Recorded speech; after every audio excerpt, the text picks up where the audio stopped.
transfer from our general fund some monies to our road and bridge fund annually to help with that.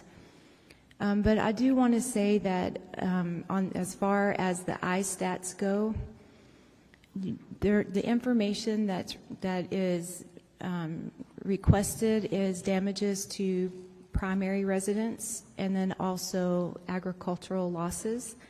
And probably the majority of the phone calls that my office gets is, can I report driveway damage, private road damage? How do I report those types of damages to my property? And I will say that I'm speaking as Judge Harden here, not as the Mason County Commissioners Court. I'm not going to put words in my commissioners' mouths.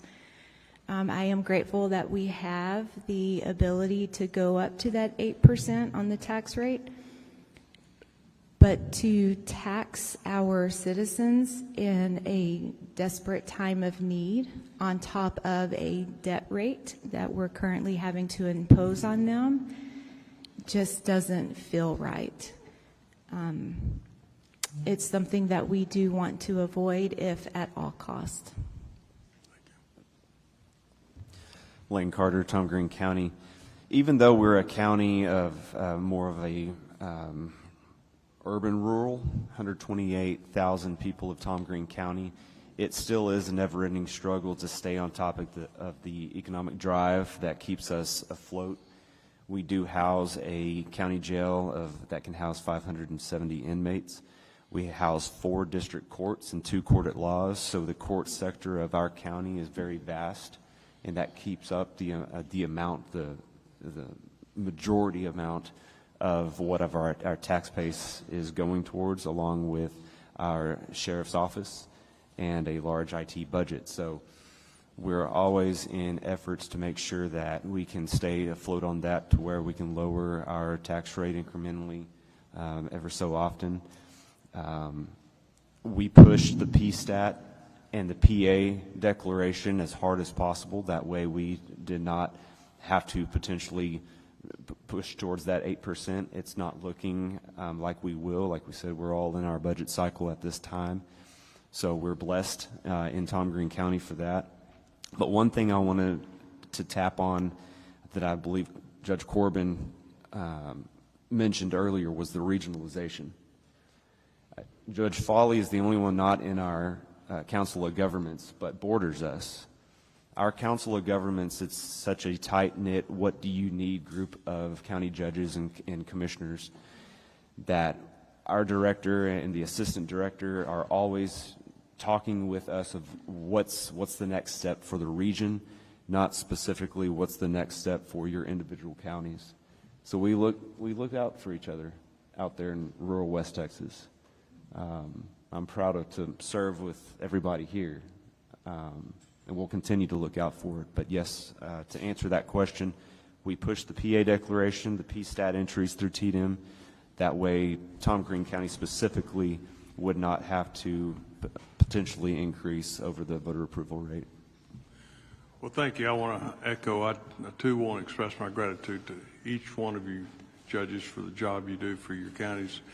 And I do think we have a very tight-knit West Texas community, and thank you for being a valuable part of it, each and every one of you. Thank you for being here today. Amen. Yeah, I think I've talked to all of you, or tried to text all of you, or served out of 2 redistrictings once or twice. So I'll just say this. Chief Kidd said something that was very telling regarding Sangelo. If everybody ran their ship the way Sangelo operated with all the preparedness, and he would be out of a job. So it's the ultimate compliment. I'm going to ask real quick, do y'all actually drill your plan? Judge Corbin, Menard County, yes, sir, we do. You do? What was the question? Do you actually have a drill? Do you actually physically drill your plan, put your folks together in a room under a simulated disaster? We have not done one in preparation for a flood or in the very recent past. We did do one in preparation of the eclipse a year and a half ago. And I think that the actual disaster is important, but what we're looking for is system. Something, it doesn't matter what the disaster is, everybody knows their role and everybody knows what to do when they need to do it. So how about you, Judge Troll? Frank Trill. We have a monthly LEPC meeting, and at those, we kind of discuss all of the areas where there could be upcoming problems and so forth, whether it's emergency management or just it may be things about the hospital or nursing homes and so forth like that. Right. We do have a tabletop planned for next month. So. Okay. Judge? Yes, sir. Judge Hardin, Mason County. We do have an unofficial system, I guess, put in place where it's just an automatic, this is what happens. We have not had specific flash flood planning or drilling. This is another reason why there's such a push to have a full-time emergency management department and emergency management coordinator, is to get a pattern, a consistent pattern of that drilling. Yes, sir. Judge Carter? Lane Carter, Tom Green County. Yes, sir, we do. We have our IS 300 and 400 annually. We try to do that every August. This year it might come, since we're coming up on it and tomorrow. Have to, and of course recovering with the flood events now, move that back a little bit. But we do drill, like Chief Kidd said, plan, train, respond. So we do that I would just annually. say night and day difference in those that do plan and those that don't. We had one fatality in San Angelo and no other fatalities in your area. And I know I was getting texts from Tatum, but also text from you. Tatum was your first contact pretty much. Is that a fair statement? Yes, sir. And you knew what to do. Thank you for that. Senator Menendez. Thank you, Mr. Chairman. First of all, let me tell you, be very frank with you, I wasn't quite sure what I was going to expect to hear from you all, but what I have heard is I've been very impressed. I'm particularly impressed with the concern with your taxpayers and your candor in terms of your financial situation. And one of the things is, I think you've been here all morning, correct? So you heard earlier this morning when the emergency was going on, and it seemed like the people or the person that could call the evacuation, it was impossible to get a hold of them. And one of the questions that we're grappling with is, if we can't get a hold of a county judge and there needs to be an evacuation, how would you feel individually if after a certain amount of time there was a law passed that would allow for TDEM to issue a temporary order until we can get in touch with you? Maybe something's going on with your own home or family and you're tied up taking care of them, but something needs to be done. Would you be opposed or would you be okay with that? And if you, whoever cares to answer. Go ahead. Brandon Corbin, Menard County, I would be in full support of that. I think a lot of the legalism of only the judge or the mayor being given certain authority just slows down in these situations. I don't see much value in it. Thank you.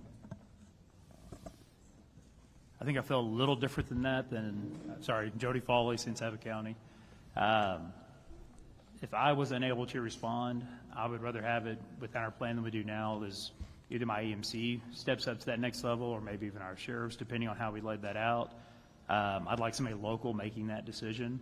On the flip side of that, we do have a local county liaison that I would have a lot of confidence in. That does make a difference in that equation.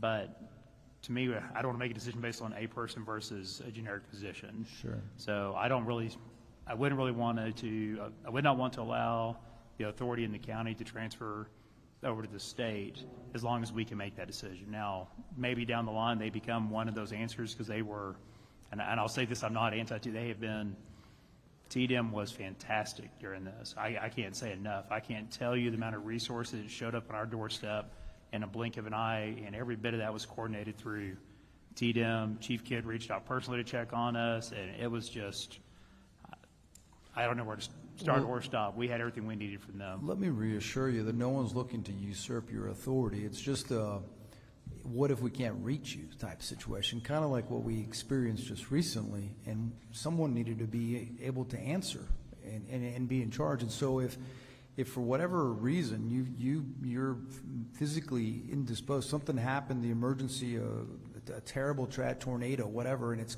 knocked out yours, that's the only reason I would say would would you be opposed to having TDM make that declaration temporarily?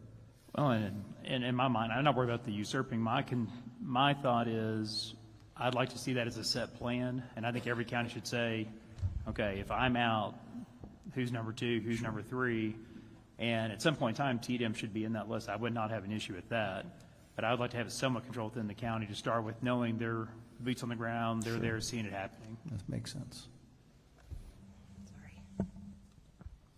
Frank Trull, I'm almost positive it's in the government code as far as the succession.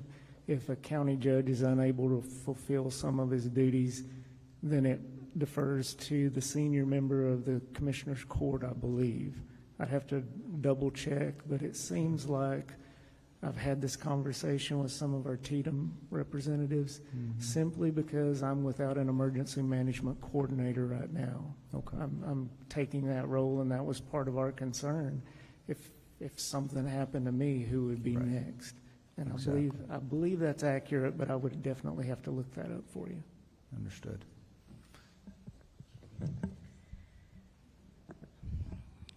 I have to be honest here. When I received a call from Senator Perry and Representative Verdell, both, I was not in Mason County as the emergency management coordinator. I was actually in San Angelo for what used to be called the Pops Concert for the July 4th celebration that happens on the evening of July 3rd. Sure. Understandable. Before leaving, however, to go to San Angelo, I made sure that my assistant EMC knew that I was going to be out of the county for an extended period of time, and also our sheriff. In a small community such as ours and these,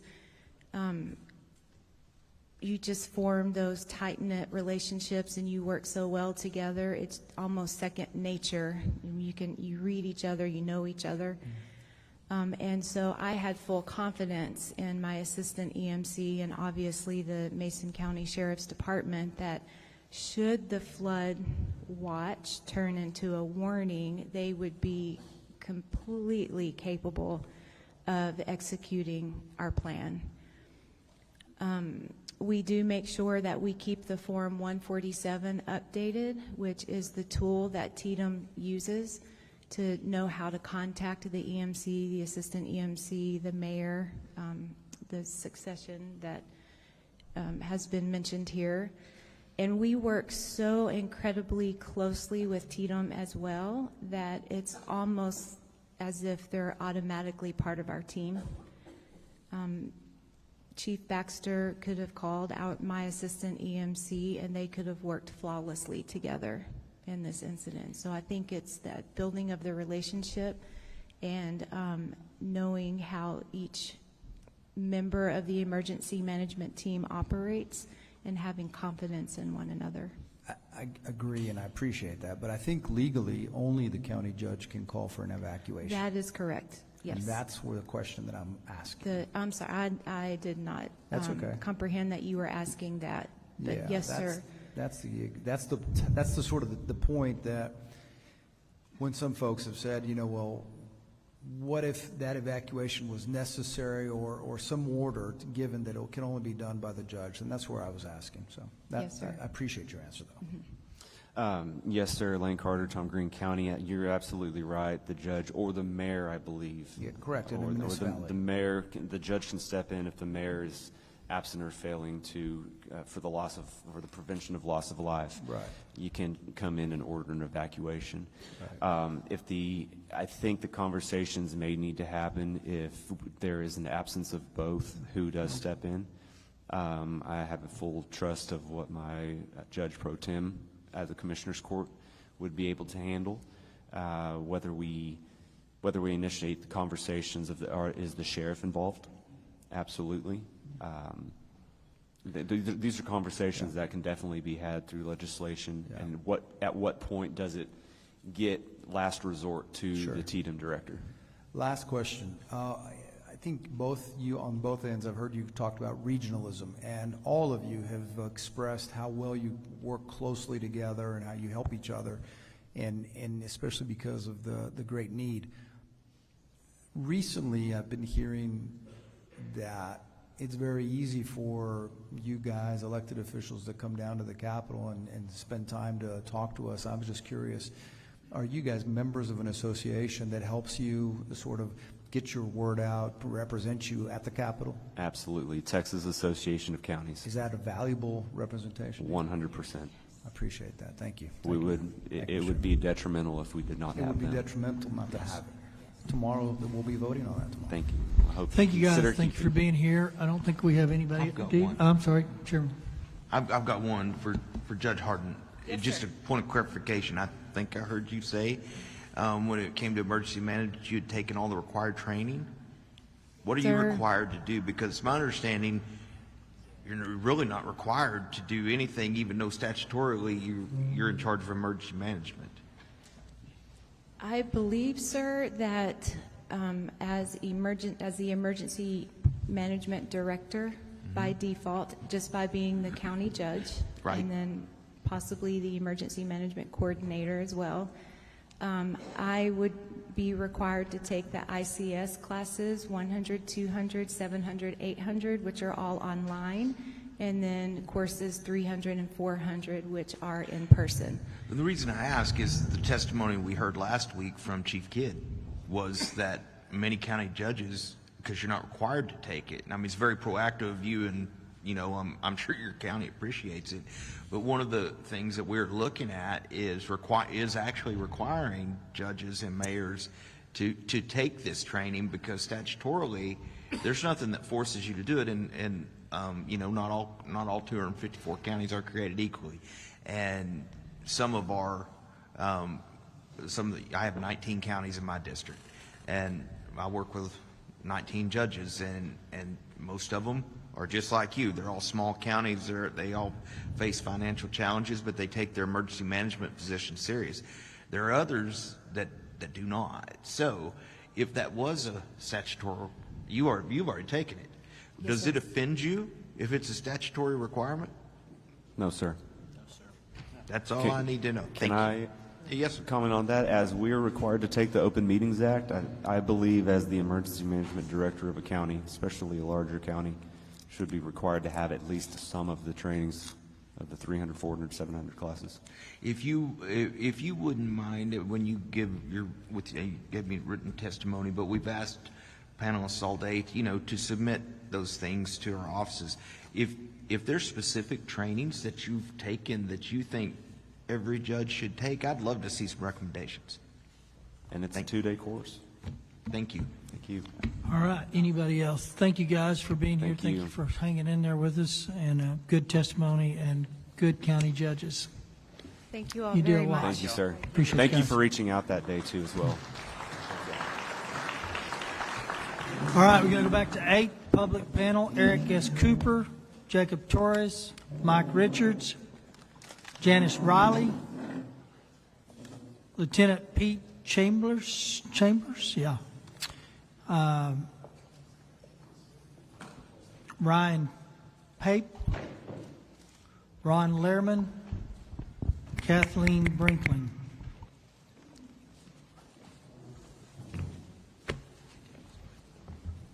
I'm going to.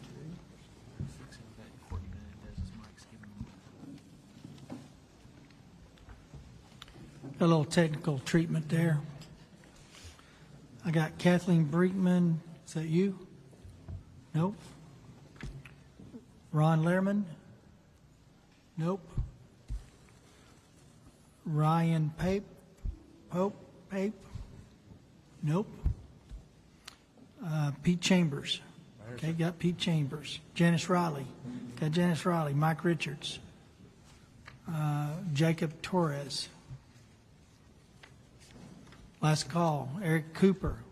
Yes. That's you. Okay, give me 2 more. I need to work here. Okay. Chair calls Mike Hughes. Tom. I believe it's Joser, but it might be in yes, sir. Moser. Your M and your N and your J, but there is no J, so. Barbara Ferguson and Betty Murphy. You there? All right, that's got a full 8, doesn't it? Does it not? Give me another one. Kelly Rabone. Kelly Rabone. Come on back up. You're the next contestant. These were not here, so. All right, let's start on the right. Give us your name. Got 3 minutes, and let's move down the line, and we'll have questions for all of you at the end. Thank you, Chair, committee members. My name is Eric Cooper. I lead the San Antonio and the San Angelo food banks. We serve 29 counties. There's 20 food banks that serve all 254. Of the 29 counties we serve, 15 of those counties were impacted by flooding. We fight the daily disaster of poverty, but when a natural disaster or man-made disaster occurs, we respond to that too. When neighbors are hurting and are in crisis, words can often be inadequate. Food expresses love and nourishment. Many of our food pantries were going to be closed the weekend of July 4th, so we preloaded and stocked them for their following week's distributions. But at the onset of the disaster, we received calls from our churches, from our local VOAD and the COAD, making deliveries into the DRCs in San Angelo and to our nonprofits in the impacted areas. I want to thank all of our food pantries, those nonprofits, schools, churches, for all taking action, especially those connected to the VOAD and the COAD, and the role of the Salvation Army here in Kerrville. The countless volunteers, all that helped with our call center helpline, responding to requests for water and meals. Many of those volunteers packed care boxes, and since July 4th, we distributed about $2 million in food. I also wanted to thank all those that donated, the individuals, the churches, the companies, especially HEB, USAA, and Valero, Feeding Texas and Feeding America. You all should know your state agencies responded quickly. I personally got a text from Nim Kidd and the TDM team, Deputy Commissioner Lena Wilson with the Texas Department of Agriculture and the Health and Human Services Commission. I want to thank you all and the governor for allowing SNAP benefits to be used at restaurants. Those people who lost their homes were able to get meals. Donations management is always a challenge in disasters. Ensuring the right items are donated in the appropriate quantities at the right time. It's critical to have the right equipment and the storage to ensure food safety. Food safety never is not a priority. In times of disaster, you need to be extreme. We're distributing food before, during, and after this storm, and it will be a long recovery. Impact to housing costs, rents, insurance, agriculture, and the tourism sector have already been noted. Y'all are invited to come out to our upcoming distributions. There's lots in all of these counties. Last Saturday in San Angelo, there was about 650 families served at San Angelo Stadium. This Saturday, we'll be giving out the cleaning supplies from the COAD. But please ensure these communities get adequate support for the weeks, months, and years ahead. Thank you. Mr. Moser. State your name. You got 3 minutes. My name is Mike Hughes. Mr. Chairman, Chairman King, Chairman Perry, members of the Select Committee, thank you very much for coming to our community and hearing us. I watched a hearing held a few days ago in Austin. I think it was 11 hours. Is that right? 12. I changed my arithmetic. Okay. Rightfully, attention is being drawn to emergency response, adequacy of flood warning systems, the property damage and the terrible loss of life, property that we've suffered here. However, I don't recall, and I'm really surprised, that any attention has been paid to what I believe is the single most important thing we should be considering as a solution: flood control. If you don't remember anything else I say, please hear this. We cannot control how much it rains, but once that rain hits the ground, we can control partially what it does. We need to build flood retention dams on the upper reaches of the Guadalupe River watershed. I have a background in civil engineering. I grew up in East Tennessee where the floods were frequent. The Tennessee Valley Authority came along and built dams, and they were no longer a big issue. Those dams acted as a flood control preventive. To explain what a retention dam does, and that's what we need to have, visualize taking an ice chest, an empty ice chest, out into your driveway, opening up the little drain hole on the side of it, and putting in a couple of inches of water. Water will run out the drain hole. Imagine dumping a big bucket of water into that ice chest. There's still only one place for it to go, and that's out that drain hole, and it restricts the flow. That's exactly what a retention dam does. No matter how many buckets of water you pour into that ice chest, as long as the rate is constant, that much water is allowed to pass through. Other than during periods of heavy rainfall, the reservoir behind these dams remains dry. This is not a dam that impounds water permanently. Normal stream flow passes through a relatively large opening at the base of the dam. When excessive rain falls, the water level upstream of the dam starts to build up behind the dam and then is eventually released through that same opening at a controlled rate. I prepared a short paper on this, and you'll get copies. If you'll get copies for the committee. I have copies to distribute. Awesome. That's good. And I appreciate your time and your testimony. Thank you very much. Thank you for Mr. being Chairman. here. And it is a valid concept. We are going to look into it. That's not something you do in 30 days. Initial is, we've tried it, but area didn't work well for it. But we will go back to that and have that conversation. Over there on the table. Go ahead, ma'am. Appreciate it. Good afternoon. Janice Riley, Center Point resident and volunteer coordinator with Somebody Cares. On July 4th in the morning, our power started to flicker in and out, so my husband and I decided to run down into Center Point and fill up our gas cans. Both ways were covered in water. Center Point, there was already a vehicle stuck in the water across the roadway, and east on 27 going into Comfort, it was already starting to come across. My husband said, "This is stupid, we're going back, because if we try and go, we're going to get stranded in Comfort." So we got back and just waited it out. That day I started contacting Crisis Response International in Virginia, who I am certified with for crisis response, saying, "This is what's going on, are you coming?"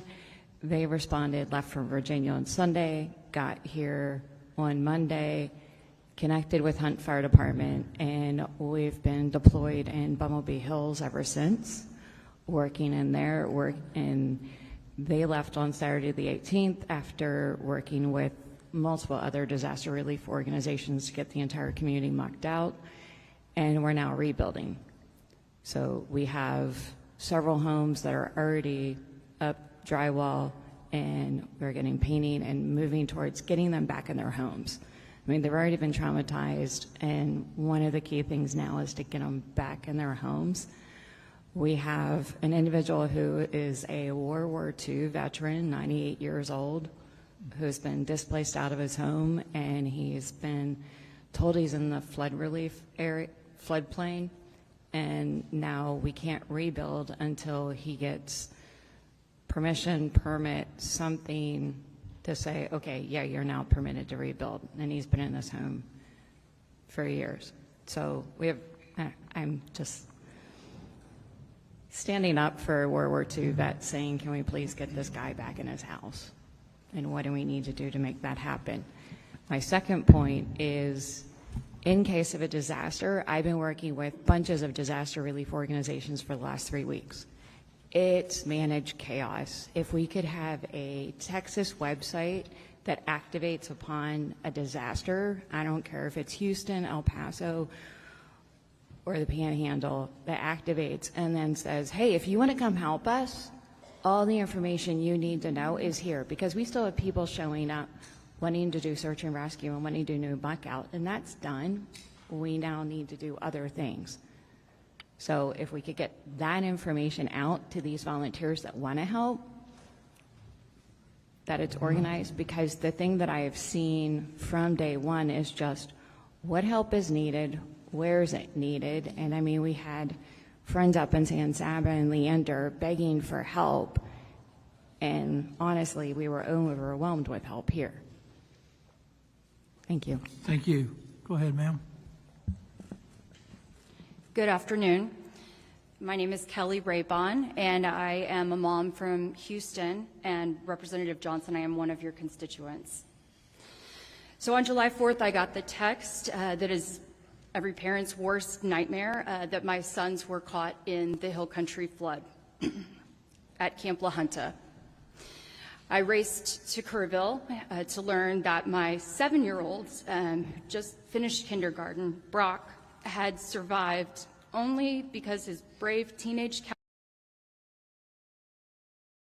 from the bottom bunk to the top bunk to the rafters of his cabin, riding out the storm as the structure literally fell apart around him. My 9-year-old was in a higher cabin, and for 12 agonizing hours, he had no idea if his little brother was alive. Today, my sons are physically safe, but for our family, the storm is not over. Brock scans every room for higher ground. He checks the weather constantly. He battles nightmares of water dripping from the ceiling or his mattress being wet. His fear is so profound that he's now anxious about the tsunami in Hawaii. He lives with the terror that no child or any person should have to carry, but so many of us now do. I have tried to find help.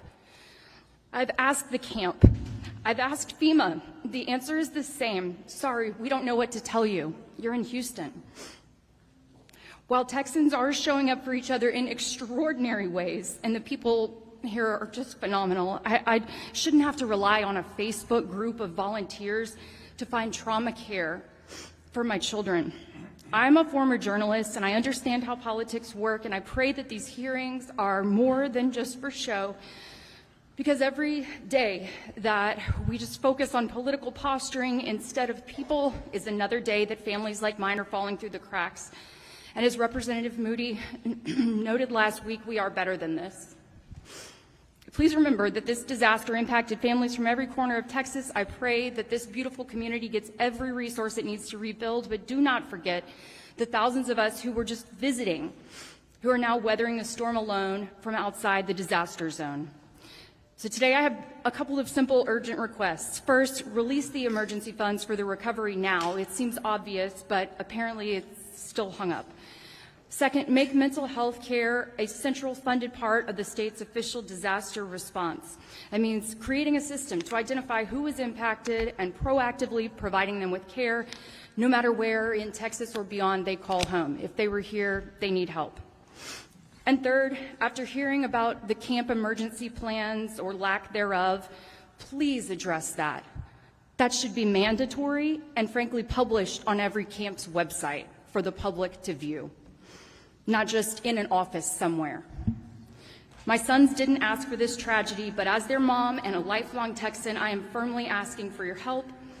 It's time for the state government to do its job, and please help the wounds that cannot be seen, because they will not heal on their own. Thank you. Thank you, ma'am. Lieutenant? Are we on? Yes. God bless you, ma'am. You're why we're here. My name is Lieutenant Colonel Pete Chambers. I'm retired out of the Texas Military Department in 2022.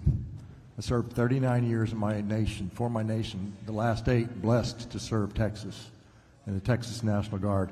I've served on 2 governor task forces. I've served in Operation Lone Star. Since leaving the Texas National Guard, I started a non-for-profit, the Texas version of the Remnant Ministry, TX. We've responded to disasters around the nation. This one was in our backyard. On the 4th of July, at 0600 hours, I received a call that there was a problem in Kerrville, and there was a problem. And we lit out, and we were there by 0830 on the scene, coordinating with local response. Now, what we do is we set a footprint. I work with a lot of organizations, a lot of serious operators. I was a Green Beret myself. We established an administrative mobile command. We worked with local law enforcement in this very building, local aid workers, local EEOC members, TDEM specifically. And I know Mr. Kidd from working with him on the COVID response. So our reconnaissance teams went out. We brought in the finest rescue operators in the nation. Within the first evening, we had operators from the East and West Coast from all special operations branches, combat divers and hard hat divers on the scene. I worked with other organizations here within Texas, mostly citizens. Of the 17,000 citizens that responded, we worked with 14 of the organizations. Heavy rescue equipment, reconnaissance, logistics support, ministry support, heavy equipment, amphibious recovery vehicles, and other ancillary services. I visited Sandy Creek, and we heard a lot about them today. We got there a little bit late for us. We were focused mostly from Hunt to about Kerrville, just past around the corner to Center Point. But when I got to Sandy Creek, my heart was broken because it looked like a third world country, and there wasn't a lot of help. And I want to thank those citizens who rescued and recovered themselves today, to remember them. Information ops are important, and we did. We put out sit reps 3 times a day, situation reports to the citizens on our social media, right? We're using it. And thank God for the AT&T folks. I pay a bill to them every month, and so now I'm thanking God for them, who put in the towers for us. It made it a lot easier. Texans and other Americans helping Texans made up a part of the 17,000 citizens conducting their civic duty. It is a civic duty. We did it on the Red River when I was young. Tornado hit one town, everybody else showed up in the other town. I ask you to look at House Bill 4914, designed to fundamentally reconstitute and modernize the State Guard, the Texas State Guard, to a professional and mission-driven, focused, state-controlled homeland defense and premier disaster response force. We've looked at it. We helped to design that when I was still in uniform. Representative Moody, thank you for your comments about love and compassion. I'm in the ministry now. I put on a different uniform. It's found in Ephesians 6. Appreciate it, sir. Go ahead and try to get I'll finish it up. Get in there. To the citizens of Texas and everything dear to the American character, we thank you for coming to our aid, America, with all dispatch. Love and compassion. Doc Chambers. Thank you for that. Now I got the right guy. Yes. State your name. Pardon get me. You 3 minutes. Yes, Sir. I'm Tom Moser. Thank you for this opportunity to testify today. I choose to testify because I was a Kerr County Commissioner from 2012 to 2021. As such, I introduced and advocated for an improvement in the Kerr County flood warning system. And I did this, Representative Johnson, based on what happened in 2015. Funding for this planned flood warning system was submitted to 2 state grants. We were denied on both, and I think that was mentioned earlier today. I'm not here to look back, but I'm here to advocate for a new, improved flood warning system that could be extremely reliable and extremely efficient. I advocate and recommend this not only as a long-time Kerr County resident and former county commissioner, but also as a former NASA program manager on Apollo, Space Shuttle, and Space Station. So I know something about getting projects done. In 1990, President Kennedy was bold. He said, put a man on the moon, bring him back safely within this decade. I asked the state legislature and the governor to be bold today by developing the need for a flood warning system that would be applicable to Kerr County and for all other high-risk regions in the state of Texas, which we've heard from today. As a former longtime project manager at NASA, I recommend that the flood warning system have 2 aspects to it. Number one, predict the flood, and number two, project the warning. Okay? And in so doing with that, to predict a flood would require a model, which is being developed, I understand. If not, it should be developed, which would predict the rainfall, the rise in the rivers, based on three things. Based on weather projections, number two, measured rainfall data, and number three, the rate of rise in the rivers. Projecting the warning is also equally and as important, and that is employ techniques that are state-of-the-art today on telecommunications, sirens, also cell phones, social media, television, radio, blah, blah, blah, all of those things. So what we need to do is to be bold and say, let's project the flood warning system early so people can get to safe grounds. Predict it with 75% confidence that the flood is going to happen based on early predictions. Then upgrade that with the more data that's available. So do that, have these requirements. We've had a lot of people say, here's what I recommend we do. Take 6 months to determine what the requirements should be for a flood warning system. Don't just go carte blanche and check on one. Then implement and have this system fully operational within 2 years. It's good information, sir. Okay? I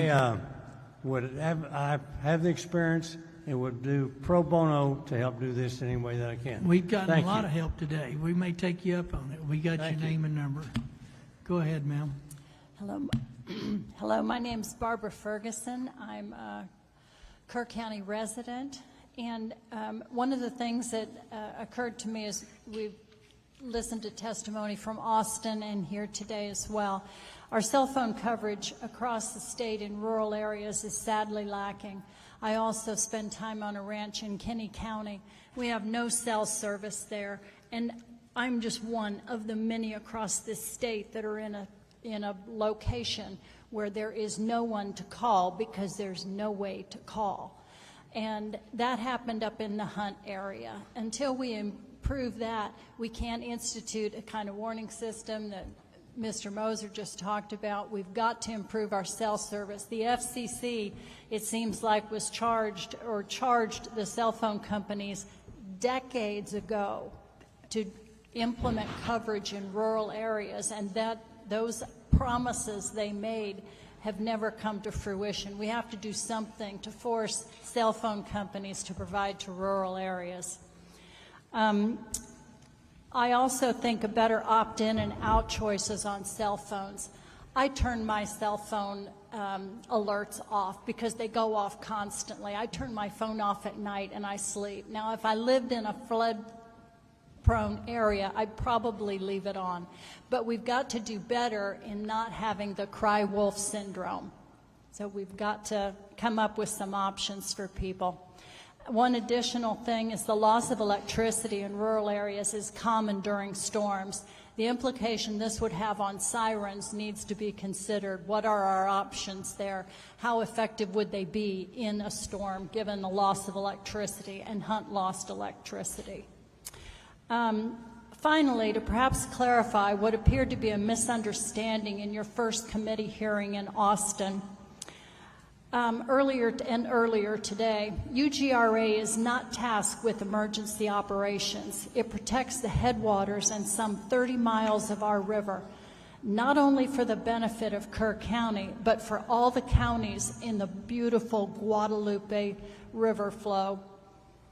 Its functions include testing for water quality, water levels, encouraging conservation, and the protection of the riparian zones.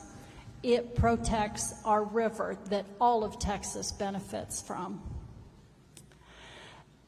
The number of, most importantly for this committee, the number of water gauges UGRA oversees, some of which the federal government recently informed them they would no longer fund, need to be increased, not decreased.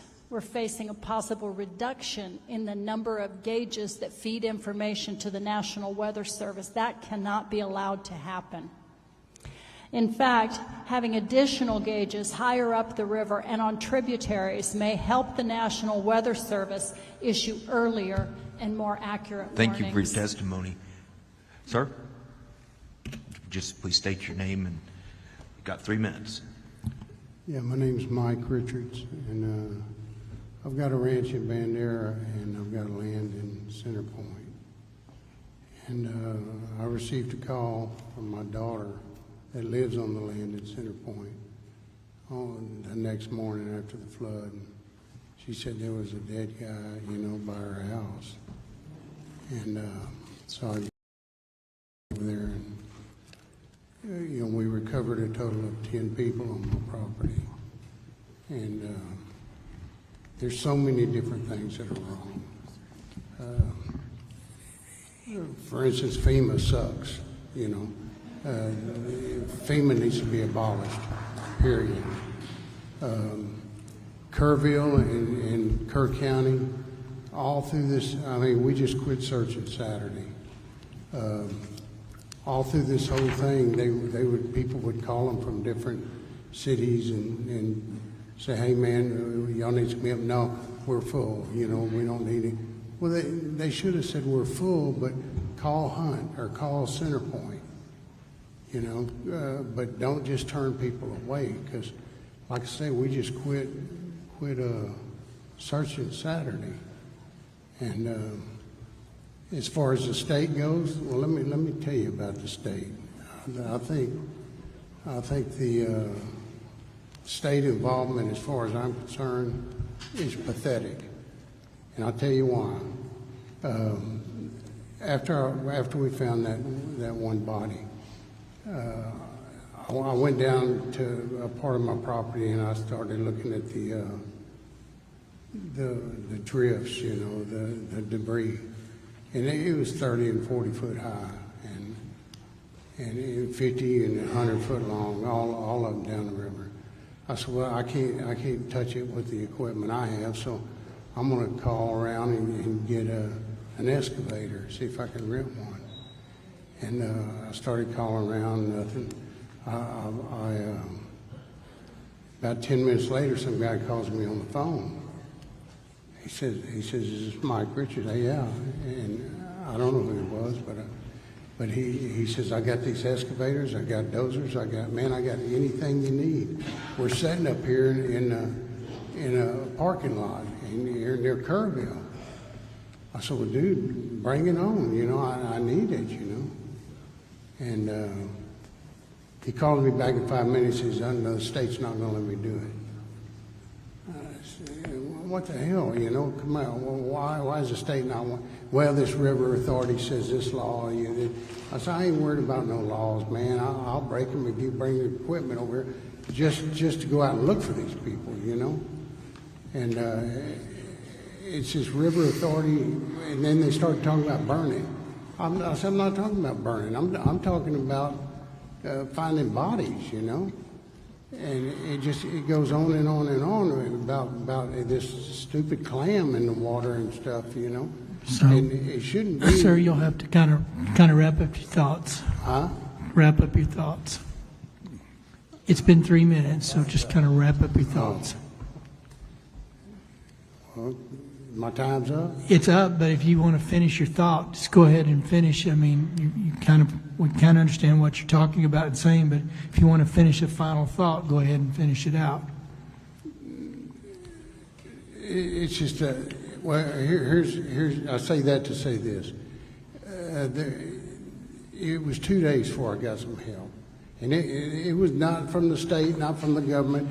It was from good-hearted people, my friends, and my cousins and things, and they came over, and 3 of us went across this little island, and we found two easy finds. You know, there were 2 bodies laying over there, and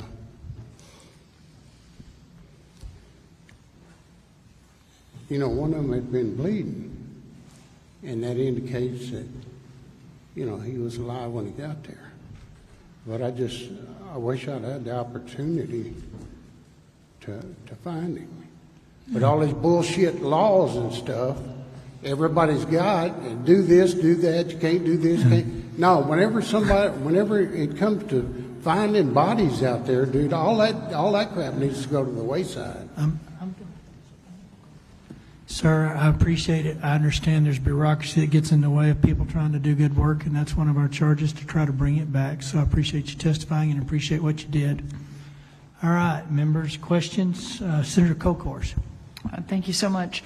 If I could, the gentleman on the end, your synopsis is, let the volunteers keep working. Is that what you were saying? You know, those volunteers, my God, they are doing God's work. These volunteers and all this millions of dollars that come from all over the place getting donated, where in the hell's that going? It ain't going to the volunteers, you know. Where? You know, my God. I've got volunteers. I got the time they showed up and the time they left, and I can't afford to pay them. But they did it out of the kindness of the heart. All that money is going to some politician's slush fund somewhere. I mean, we need to consider. I will correct you on that. Okay, it's not. Let's chill on the conversation. Let's keep it on the subject matter. That money is not going to politicians. Well, that money I hope that there's going to be Sir, I'm not going to argue with you. Huh? That money will not go to politicians. It will get to the help that it's seeking, because it's going to be administered I hope there's by an account quality for NGOs. it. I'm not going to argue with you. You can leave, or you can sit there and answer the questions directly. But that money. I answer them correctly. You just made an accusation that money is That's going my into the opinion. members. Well, your opinion is your opinion, but it's not factually exactly accurate, right. and it's my right to call it out.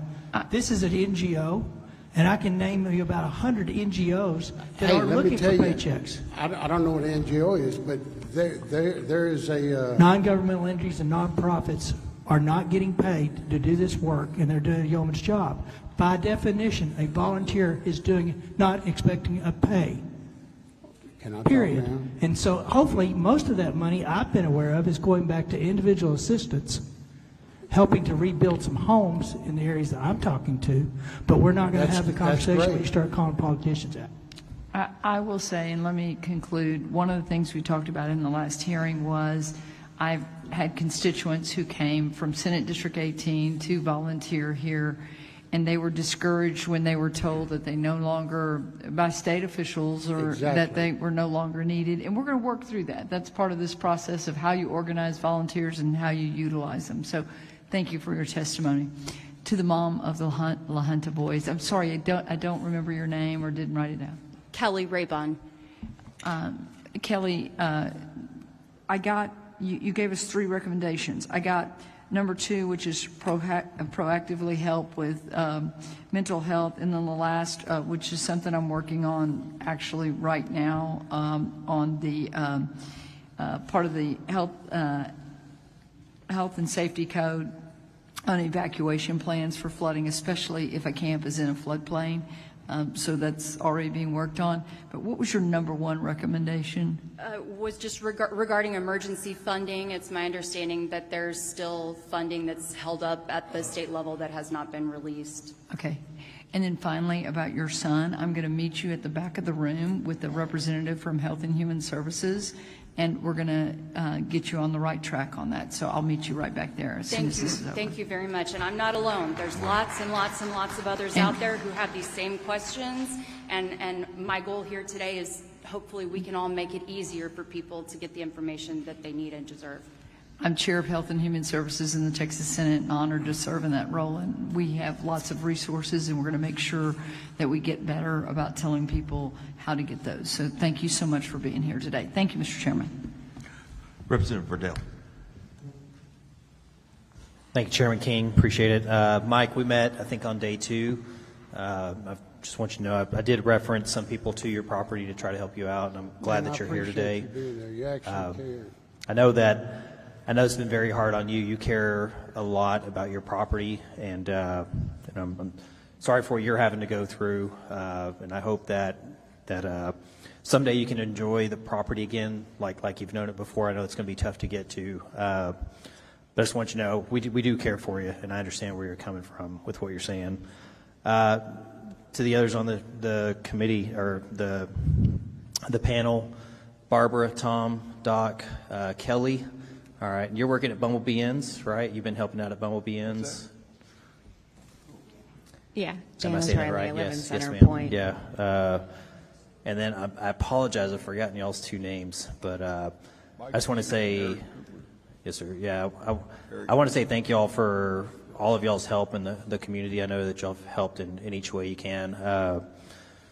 This is tough, and that's what we're here for, is to try to find if there's solutions going forward. And Mike, I feel for you. I promise you I do. And you know, I hope we can get back to some kind of normal at some point for you and for others. But I just want to tell y'all, thank y'all for being here, taking the time. Thank you for telling us about your child and what he's going through also, Kelly. Appreciate that. But that's all I had. I just wanted to make sure to let Mike know. Thanks.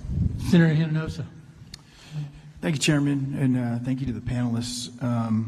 You know, this brought up another very important point that I don't think has had enough emphasis on it, but a lot of you, I understand the gentleman's frustration at the end there. I know as a young man, my family and I, whenever there were disasters like this, we try to volunteer and go respond wherever it was. I remember in particular Hurricane Katrina, and where we chartered a couple of buses and went out there because the need was just to try to get people, you know, as they were rescued, just out of there and get them to a shelter or something. And I'll never forget one of the moments where when we arrived, there was a gentleman who had spent basically his life savings to charter 20 buses. But because of governmental red tape and other things, they sidelined those buses. He was there crying on the steps because, you know, he'd spent all this money and it wasn't being utilized just because, hey, we're not letting you in. You know, Texas is a wonderful state, in my opinion, the best state in this nation. In the United States, we see the best in people when disasters tend to happen. So we respond in Texas, from Texas to other states, and we see that as well. But just in Texas itself, we have just so many people willing to and ready to help. Ma'am, to your point, the third from the left here on the panel, you were talking about potentially a website or something. I think we've been talking about something like that where we could organize maybe ahead of time where it's not a long-winded process. Now, rightfully so, there are concerns. You know, you don't want people who are going to loot and cause chaos to come rummaging through people's personal items. You don't want somebody who's had a history of sexual offenses to be out there watching over a kid's area. You know, those are important, legitimate concerns. But, you know, also to the gentleman's point, there's a lot of times where people want to give money, but they're not sure where. They haven't pre-registered. They haven't gone through all the certifications to be part of the Red Cross or any of these other organizations. But I think we as a state, we have so many wonderful people who are willing to come and help. And if there were a way for us to organize them in a way to say, hey, we need people out here with chainsaws right now. We need people out here with waiters who are willing to go out and do some searching. We need the gentleman here from the food bank, you know, what specifically do we need so that we're not bringing a whole bunch of stuff that isn't needed. You know, if there were a way to have this coordinated ahead of time, I think we could see so much more help from people that are willing to do it out of the generosity of their own hearts. And that would really help us as a state, would help the community in a more immediate fashion. So I just wanted to give you the opportunity to expand a little bit more on some of those ideas that you had when you had mentioned the website and some of the other things that you witnessed. Just wanted to see if you would be willing to elaborate a little bit more on that. Sure. Janice Riley with Centerpoint and Somebody Cares.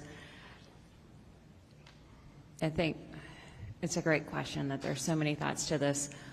But it's figuring out a website that says, okay, what are all the areas impacted and, you know, the riverfront and who needs help? Because in the current situation in Kerr County, we were relying on the fire departments that were handling first responders and doing search and rescue to also handle all the volunteers coming in to help. And some of those volunteers came in for search and rescue, but they were also coming in to rebuild. And so that was a lot on them. So I think part of it's doing the data collection across in the moment, doing the data collection and finding out what's happening where. And, you know, obviously that's boots on the ground of people that have been background checked and can be trusted. Don't necessarily have to be state employees, but people we can trust that are going in. And like, I know the Republican Party precinct chair was going door to door along the riverfront in Center Point saying, how are you impacted? What have you dealt with? What help are you getting? And then was assigned to go up to Ingram and do the same thing. So is somebody like that assessing what's going on, assessing what the need is? And I know a lot of our churches have gotten funding, so now the churches are going around and the churches are saying, please complete my application to say what you need. And at the end of the day, the immediate need for each household is what sizes are the kids and what do they need to have replaced? They're getting ready to go back to school. I mean, I think I heard Kerr County schools are going to supply school supplies, but some of these kids still need shoes and still need clothes and hats and like baseball gloves or whatever they did. So somehow we have to figure that out and get it sourced, because one of the things I've said on Facebook is that I think we have half the country's bottled water within this county alone. I mean, if you drive around and look at the flood impact, you're going to see bottles of water. I'm just saying. So, you know, we don't need more clothes and we don't need more bottle of water right now. Or if we do need clothes, we need specific clothes that fit the people. So it's figuring that out and then having it on some kind of website that as soon as it happens, this goes live.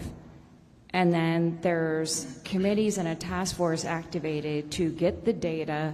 And then there's data outlets, sysadmin, and all the things that go into software development and website development. I used to work in that space of funneling that information and then saying it's like a gift registry on Amazon.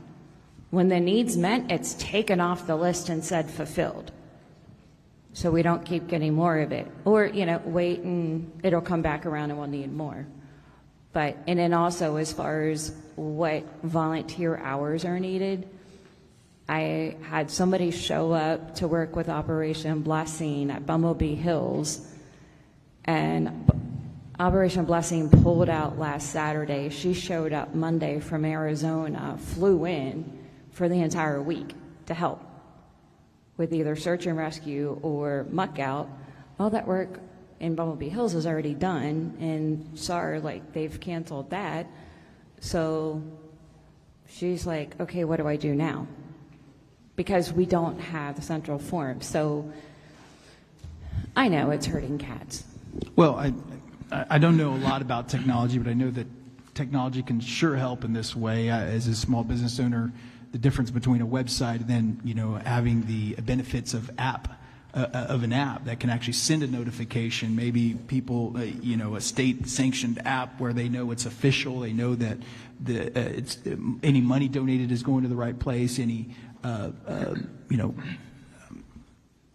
announcements of volunteer help or specific duties or specific supplies that are needed can be updated real time, and maybe notifications sent, have a pool of people already registered perhaps that we can even call and say, hey, mobilize, you know, we've got people in Corpus Christi ready to mobilize their group of, you know, bundle their network of people for funding. I know there's ways to do it, but again, I'd like for this gentleman here at the end with your food bank, particularly about coordination, right?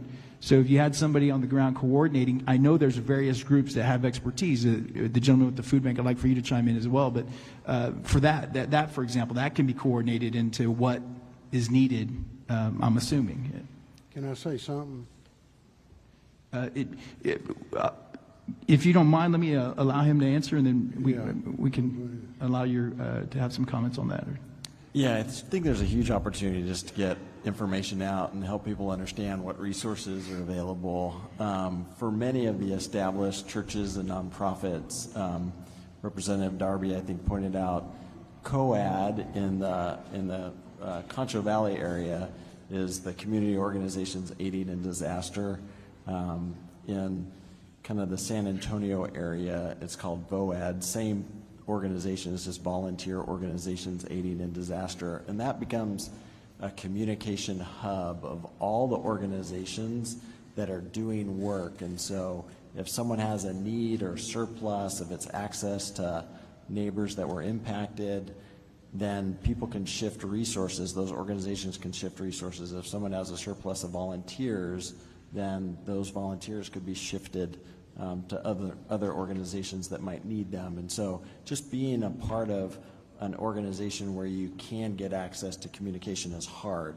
I think this is a disaster, and we've suffered many here in Texas. And I think giving ourselves some break, right, that the nature of the disaster is going to create friction and confusion, but how can we improve? And I think it's just that opportunity to really network in those times when you're not in the middle of it and establish relationships. You know, I think Tatum's been celebrated a lot, and I think, you know, hats off to Nim Kidd, and he's a San Antonio guy.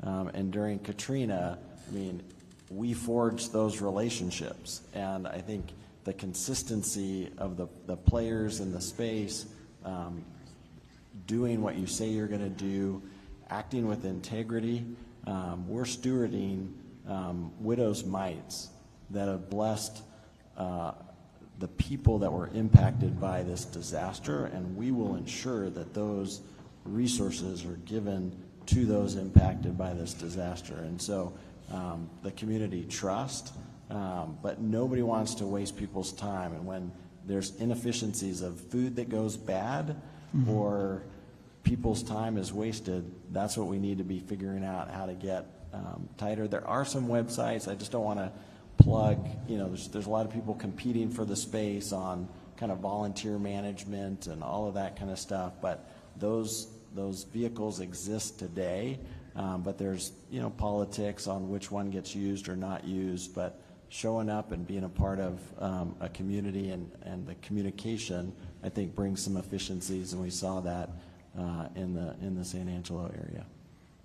Appreciate that. Sarah, at the end, if you wanted to add anything? Yeah, what you said is so true, because one of the main things I think the state dropped the ball on is that there was zero communication, zero coordination. And that may have been happening somewhere else, but it wasn't happening where I was at. But there's no reason that the state can't send somebody in to the landowners in particular areas and communicate with them and say, hey, this is what we want to do. And we're going to search for bodies. Then we're going to get the dogs. Then we're going to do this. Then we're going to do that. And give everybody a structure. Because otherwise, my neighbors are sitting there with bulldozers pushing them up, and we're finding bodies in there. I mean, it's not because of them, their fault. It's because they never looked for bodies before, you know. Right. They need some advice, and everybody needs to be on the same page. But yet, nobody with the state ever came through my gate and said a word to me, or FEMA, or whoever. Man, we had to do that all on our own, you know. And it just, I mean, we figured out the easiest way to do it, but I mean, that's the way it's got to be done. There has to be more communication, and it has to be with everybody along that river, because if you're trying to reach the same objective, to find those bodies with respect, then it needs to be all done the same way, and no burning, and you know, just everybody needs to be on the same page, and they weren't. That's well said, and I believe that that's what we're trying to shoot for, is a more standardized process, like you said, in times where it's not, you know, other than the disaster moment itself, this is the time to try to figure out that structure and try to learn from what we can do a lot better. So that's the goal here, and I appreciate all of your feedback on that. Kelly, I just want to say, you know, we've got 4 kids, our 2 youngest right in that same age group, and, you know, that just hits home. Our prayers are with you, all the people impacted. So God bless you guys. Thank you very much. Senator Menendez. Thank you, Mr. Chairman. Eric, no pressure. You've got, what, 29 counties right now? So in those 29 counties, you're helping distribute food, and I read an article that some food that was perishable that they weren't going to be able to use here, you guys were sort of helping redistribute that. And so my thought was, I don't know if you heard the folks from the Sandy Creek area behind you that they hadn't had anything. I know they're in Travis County. I'm just saying maybe you've got a counterpart you can talk to and see what you can do to help them out. Thank you for what you do. The other thing is that you have a history of using technology to help people get their benefits. You mentioned earlier that SNAP is now allowing people to purchase hot food or food in restaurants, and I want to make sure that that's the case. We should make that the case all the time, because one of the concerns I'd heard is you can go to an H-E-B and buy a raw chicken, but you can't buy a prepared chicken. What the hell kind of sense does that make if your kitchen is broken or gone? And I mean, if you need to eat, you need to eat. Can you let me know what's going on with that so we can maybe address that? Yes, Senator, thank you. Eric Cooper, San Antonio Food Bank and the San Angelo Food Bank. Absolutely, we'll reach out to the Central Texas Food Bank and make sure that they're aware of needs in their area and do what we can to help. But under USDA, the Supplemental Nutrition Assistance Program, SNAP, is only authorized to be used for groceries. And so that's where items that have some food prep behind it are not eligible. But it takes a waiver, a declaration. The governor was able to obtain that to allow families that receive SNAP to use that at restaurants. It's for a limited time. It's during the duration of a disaster. And so, yeah, for those that are on the program in those impacted areas, they are authorized to do that. The SNAP program also has provision for restoration. So for those households that lost power, their food spoiled in their refrigerator, SNAP benefits can replace those food items. Many might now be eligible for SNAP because maybe employment was impacted. So our helpline, the main number, 210-431-8326, or you can go to San Angelo foodbank.org or to safoodbank.org for the San Antonio region. That's this area, Kerrville. And we can help navigate impacted families for services through the Health and Human Services Commission for SNAP and other federal programs, in addition to getting physical food and food boxes, connecting with their local food pantries. And I just can't say enough about here in Kerrville, there's some phenomenal nonprofits that we partner with every day, that our truck delivers to every day, that are seeing that need. And in these areas of floods, oftentimes they're families that are low income. They're prone flooding areas, and they just don't recover when a disaster hits. But they just keep getting pounded and pounded. And so please, just everything you can do to help this community will go a long way. My last point that you can help us out with, because you have such a broad coverage.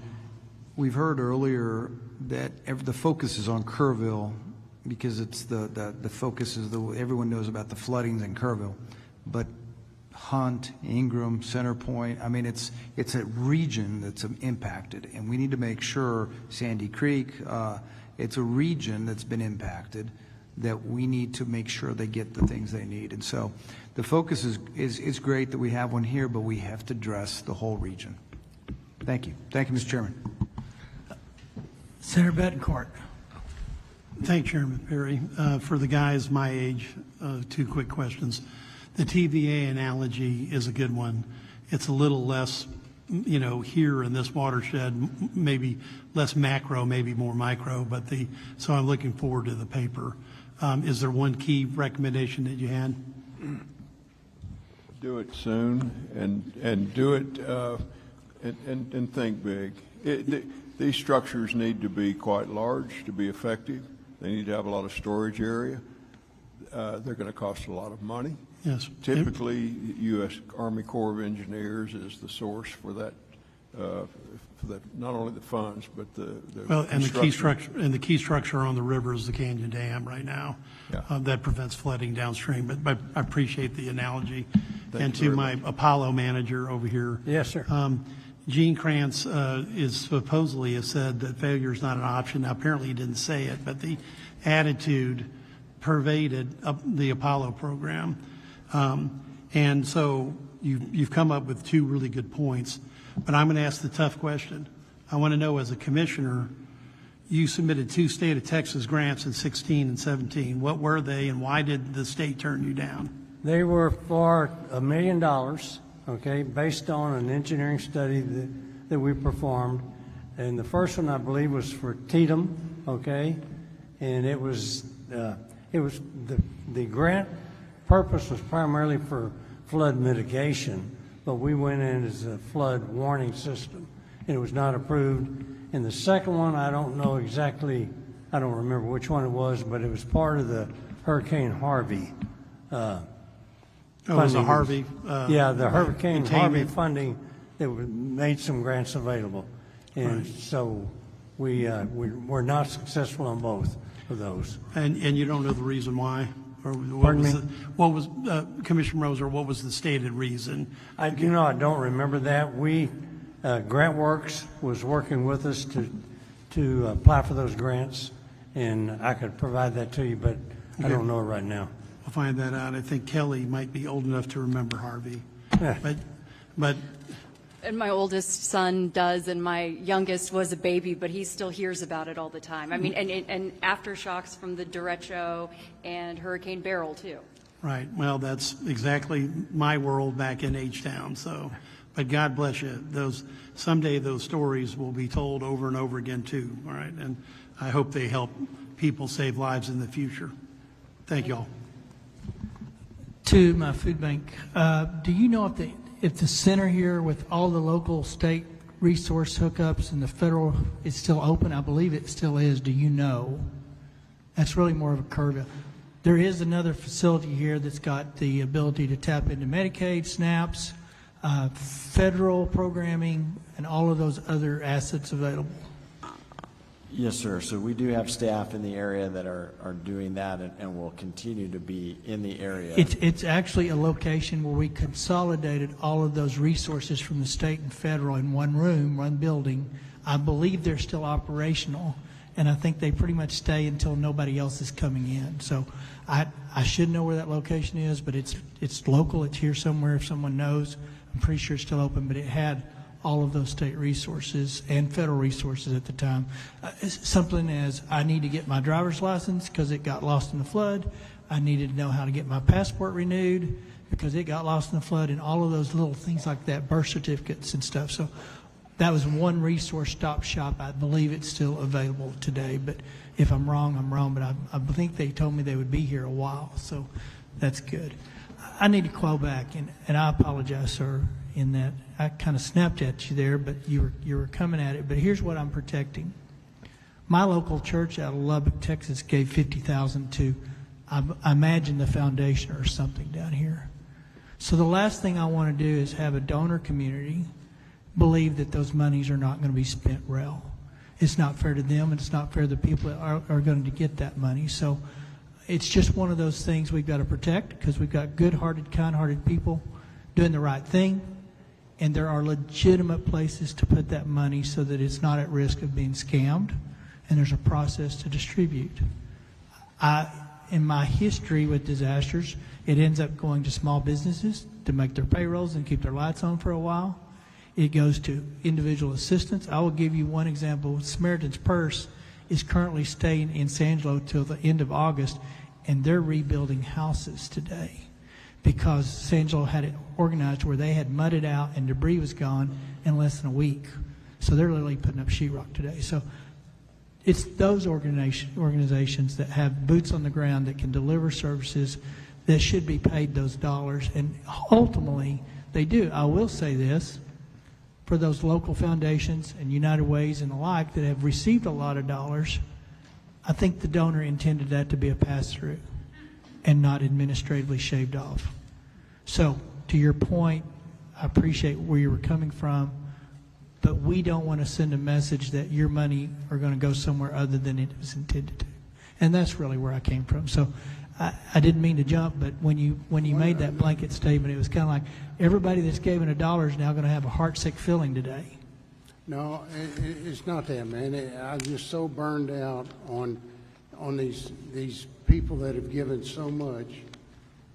The first responders, these volunteers, just nothing, you know. I mean, they're out a lot of money, you know. There ought to be some kind of pot or something, you know, that would go to reimburse them, if not make money, you know. I mean, and I'm not sure, I don't disagree with you, and maybe one of these local foundations can come up with an application for reimbursement and proof and stuff. So that's their call, but I think you make a valid point. A lot of people come down here and stay 3 or 4 weeks at, you know, gas, hotels, and oils, but a lot of them are working for these NGOs, the non-governmental authorities, like Texas Baptist Ministries. They pay for those hotels.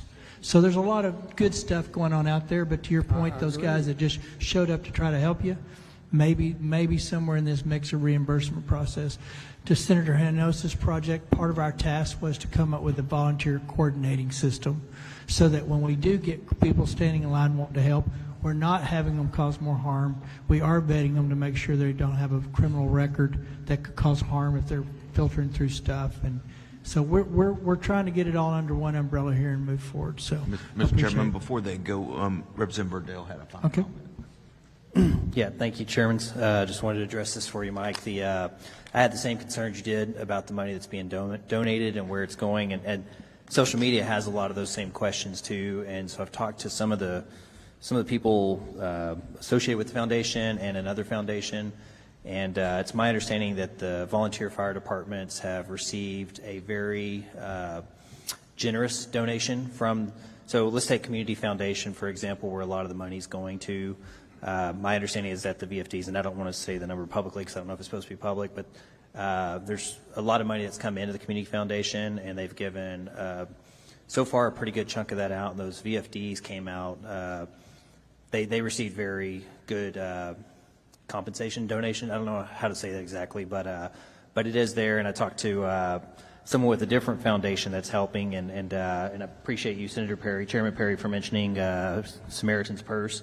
That was something I had a reference to because some of the foundations are not able to give directly to people, but someone like Samaritan's Purse, which actually, Barbara, you mentioned to me before, I think, on Samaritan's Purse, they're able to help directly on the ground. So you may see some of the money not going directly to people from that foundation, but you'll see them going to another C3 nonprofit that can then get money to those people to help them. And so that's I'm with you. We want to make sure that there is ultimate accountability for what happens to those dollars. And the good news is those C3s are required to report publicly. And then just one more back to you. You know, I'm a blue collar guy. I'm a diesel mechanic and a truck driver that moonlights as a politician. And when it comes to wanting to get things done, I don't want to wait around for government to get things done, just like you. And I understand your frustration there, where we just want to get out and get stuff done. And so I'm with you. I just want you to know that. And I want you to know that as far as I'm aware, the money that's been brought in has not been deviated to the wrong places at the moment. And we'll sure, as time goes by, if that has happened, we will figure that out. So there will be an accountability at the end of all this, you know. I mean, but there's a lot of so the C3s are required to publicly report a lot of their stuff. So I think there will be accountability if there is misuse of it. So yes, sir. I believe you. Yes, sir. I appreciate it. Does anybody else got a question? I've just got one comment.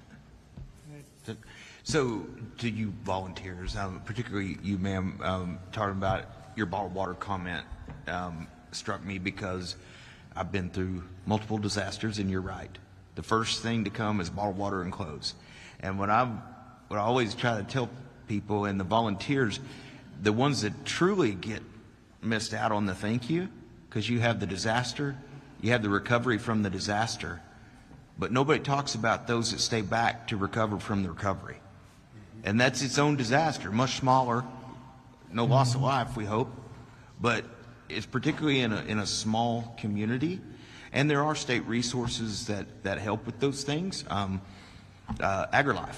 Texas AgriLife is well, at least in my world, in the Panhandle, they're always a huge state asset to help. What do you do with 10,000 cases of water that nobody drank? What do you do with clothes that nobody's going to wear? And those kind of things. So we've talked a lot about, we're going to do what we can in this 30-day session.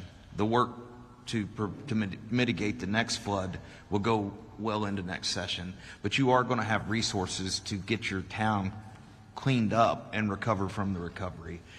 Those assets are in place. Anyway, thank you all for being here. Thank you, guys. I appreciate y'all being here. I think Senator Colcourse, Chairwoman Colcourse, can get you fixed up in Houston. For those that are looking for mental health, there's 2 local mental health authorities, LMHAs. Will be our last panel. My understanding is they've already served 5,000 kids or people between the 2 is what I believe I heard. So there is some resources in the area, local mental health authorities. If those are not going to get it done for you, they can direct you to someone that can. But you need to check with Lois there. I know Houston has a very vibrant community of provider groups. So, all right, guys, appreciate you being here and staying with us all day.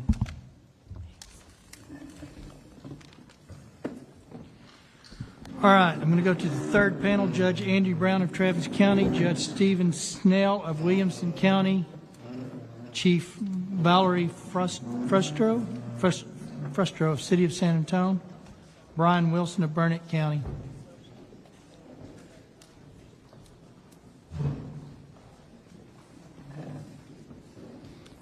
I've got Brown, Snell, Frustro, and Wilson.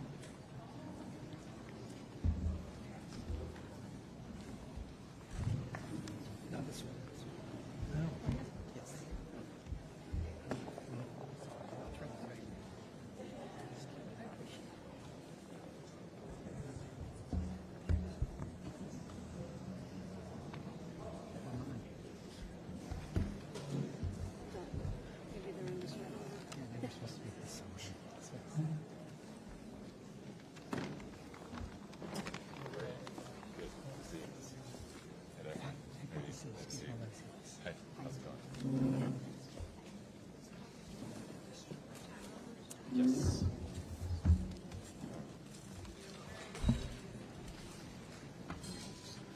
Want to go? No, that's separate. Oh, sorry. I'm going to start with you. I'll start. Yes, please. I'm going to go this way. So let's go ahead and start from my left. We'll pick you up and go this route. State your name, your position, your title, and tell us what you need us to hear. All right, thank you, joint chairs. My name is Steve Snell. I am the county judge of Williamson County. Just got the job on April 21st, so exactly 2 months and 2 weeks. We experienced the storm and the flood. I got a call from my sheriff that Kerr County had called and requested swift water rescue on the 4th, so he was letting me know we're sending 4 deputies to the swift water rescue in Kerrville to assist with Camp Mystic and the others, and that we would be sending more teams in the morning. While the world watched with great sadness as the campsites and others along the Guadalupe experienced the flooding, the rain continued in Williamson County. It had rained all day, so the ground was soaked, but the heavy rain started around 11:30, especially west of Liberty Hill, with rainfall totals as high as 21 inches, unconfirmed in a small concentrated area over that short period of time. I think the official rainfall total was 14.7 inches. About 2 in the morning, we experienced multiple lightning. Again, heavy rain, so I was glued to my phone. When I'd just taken over as judge, we'd had some thunderstorms, and it had caused over 10 houses to catch on fire from the lightning. So I was just glued to my phone because the lightning was on top of us. The rain was coming down hard. 911 calls started coming in around 2:30 in Williamson County. That's right about the same time that we got our first flood warning expectation from the NWS. One of those 911 callers was a lady named Sherry Richardson. Sherry Richardson lived in a house right next door to Hope House on the same property. I don't know if those of y'all in Central Texas have ever heard of Hope House, but it is a residential home for special need children with profound disabilities. And her home was a little bit lower and closer to the river than Hope House. But her main concern is she called to tell about her house because she was trapped in her house. The water had come quick off a tributary, a dry creek, trapped her in her home. But all she was worried about is getting those children out of Hope House. A few minutes later, the house was swept away by the flood waters, and she perished in the flood, but not before we were able to mobilize. Teams organized quickly.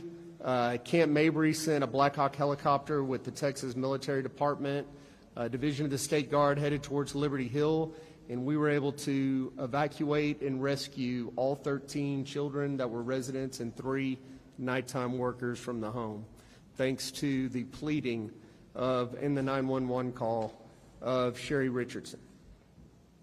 At that point, we mobilized pretty quickly because on the western side of our county, there are many low water crossings.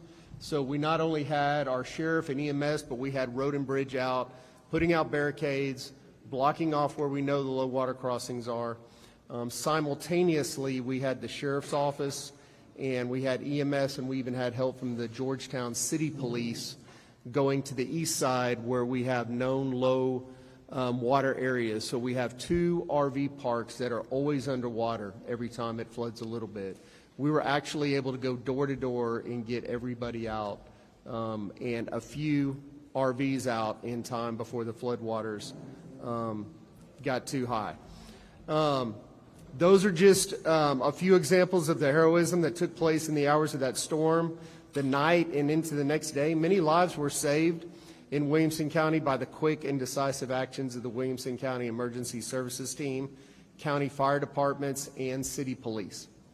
Unfortunately, Sherry would not be the only life lost in Williamson County, as we lost 2 more lives due to low water crossings and being swept away by the river. Overall, in Williamson County, EMS teams ran several rescue missions, saving 26 lives from the floodwaters, and ultimately recovered the 3 missing people deceased, and were able to return them to their families. The quick and decisive actions in Williamson County saved many lives. In addition to emergency services, Williamson County also had road and bridge department out in force, identifying closing low water crossings and repairing damage. At one point, we had 29 roads that were closed due to washout and 1 major bridge. And we were able to work for 3 straight days and get all of our roads open, but 5 within 2 days. And now we are down to just 1 road or 1 bridge that is still out. We feel this is all due to the training, expertise, and quick decision-making to keep our citizens safe. Public safety and protection of life and property are core values that drive the Wilco EMS teams. My biggest takeaway as judge from the events of that week are the way the team acted quickly and decisively and came together. During the recovery operation, we were assisted by every fire department and EMS team in the county, and then from 7 divisions around the state, including as far away as Brownsville, Farr County, Bryan, Waco, and then we had 1 canine team actually from Mexico come to help. Like many places in Kerr County is no exception, volunteers descended into the community to help clean up, provide donations poured in by the truckload. There was 1 gentleman testifying earlier from the Cajun Navy. The Cajun Navy sent an 18-wheeler to Liberty Hill as well, and we had 50 people there within 20 minutes to help unload that truck. Community came together in amazing ways. As you've heard already today, several churches and ISDs teamed up to get the process started, to help people get their lives back together, and to sort the many donations and sort out all the volunteers that we had. I think on any given day we had up to 1,000 volunteers in Liberty Hill and Georgetown helping. One of the challenges, and you've heard this today also, the generosity sometimes create challenges. We had generous companies donating dumpsters so people could take all the debris from their homes and property, put it in dumpsters.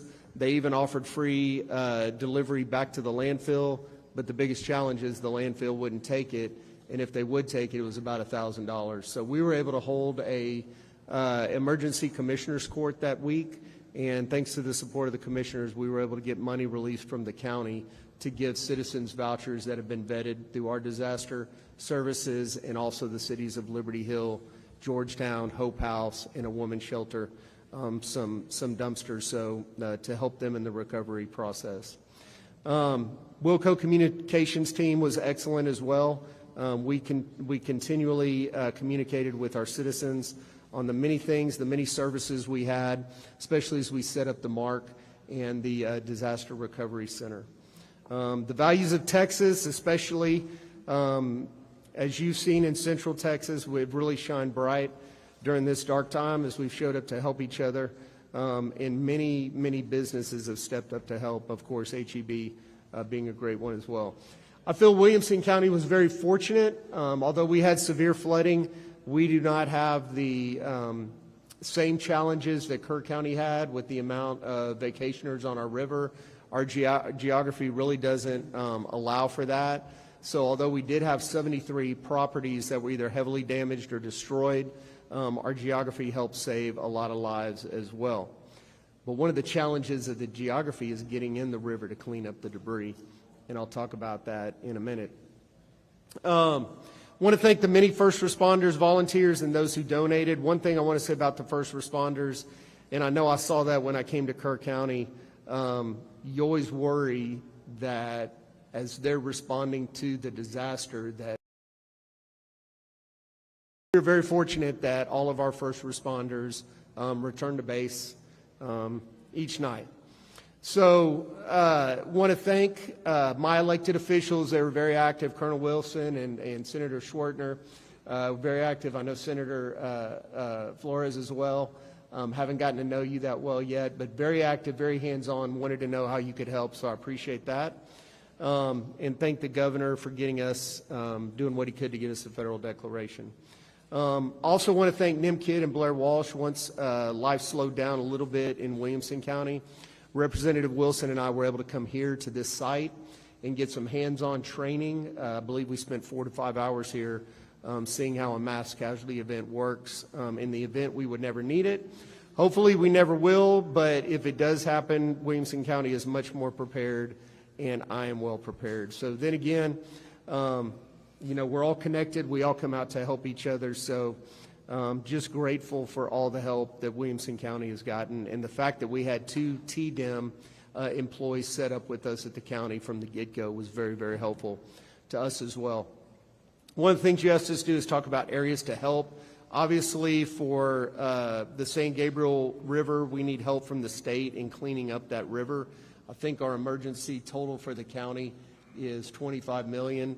But we really don't have the resources to clean up that river, so we would like some resources from the state.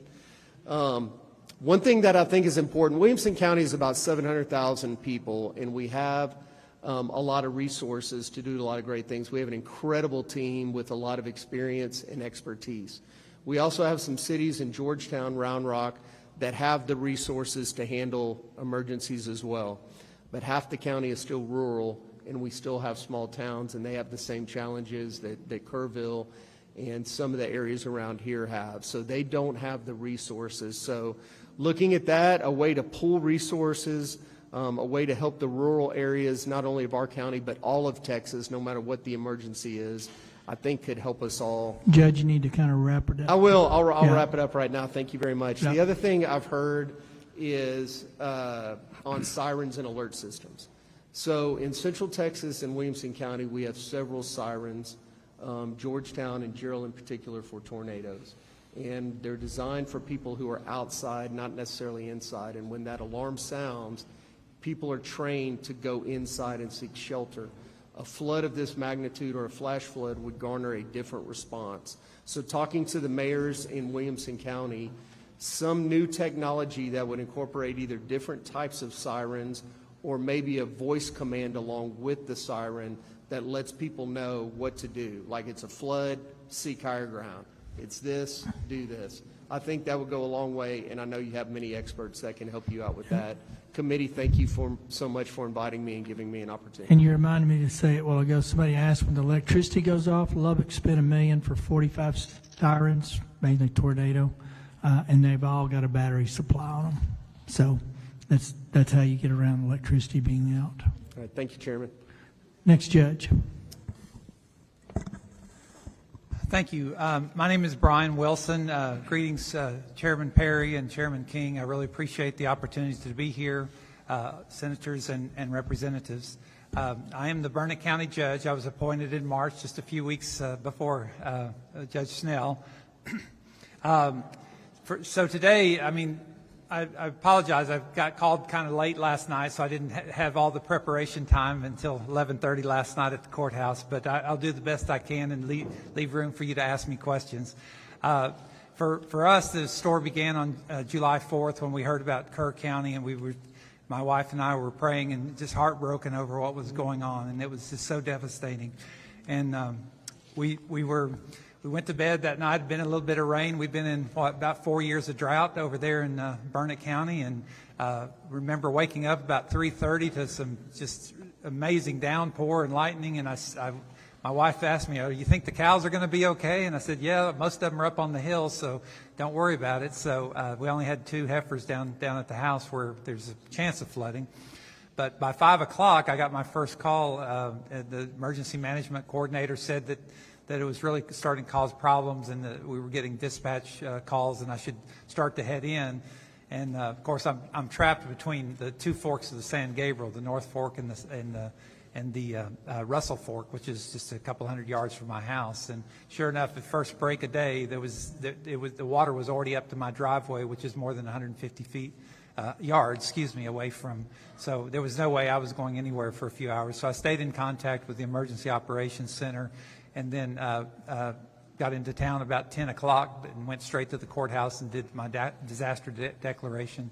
At 5:30, our fire chief, responding to one of the calls, was lost, Chief Michael Phillips at the Marble Falls VFD, Volunteer Fire Department. And he was swept away, and by then we were missing about 12 people. In the next few hours, our sheriff deputies, dozens of firefighters, every ESD and volunteer fire department activated. Because of the nature of the flood, hit in the north part of the county on the Gabriel rivers, but then it also hit on the eastern side of the county.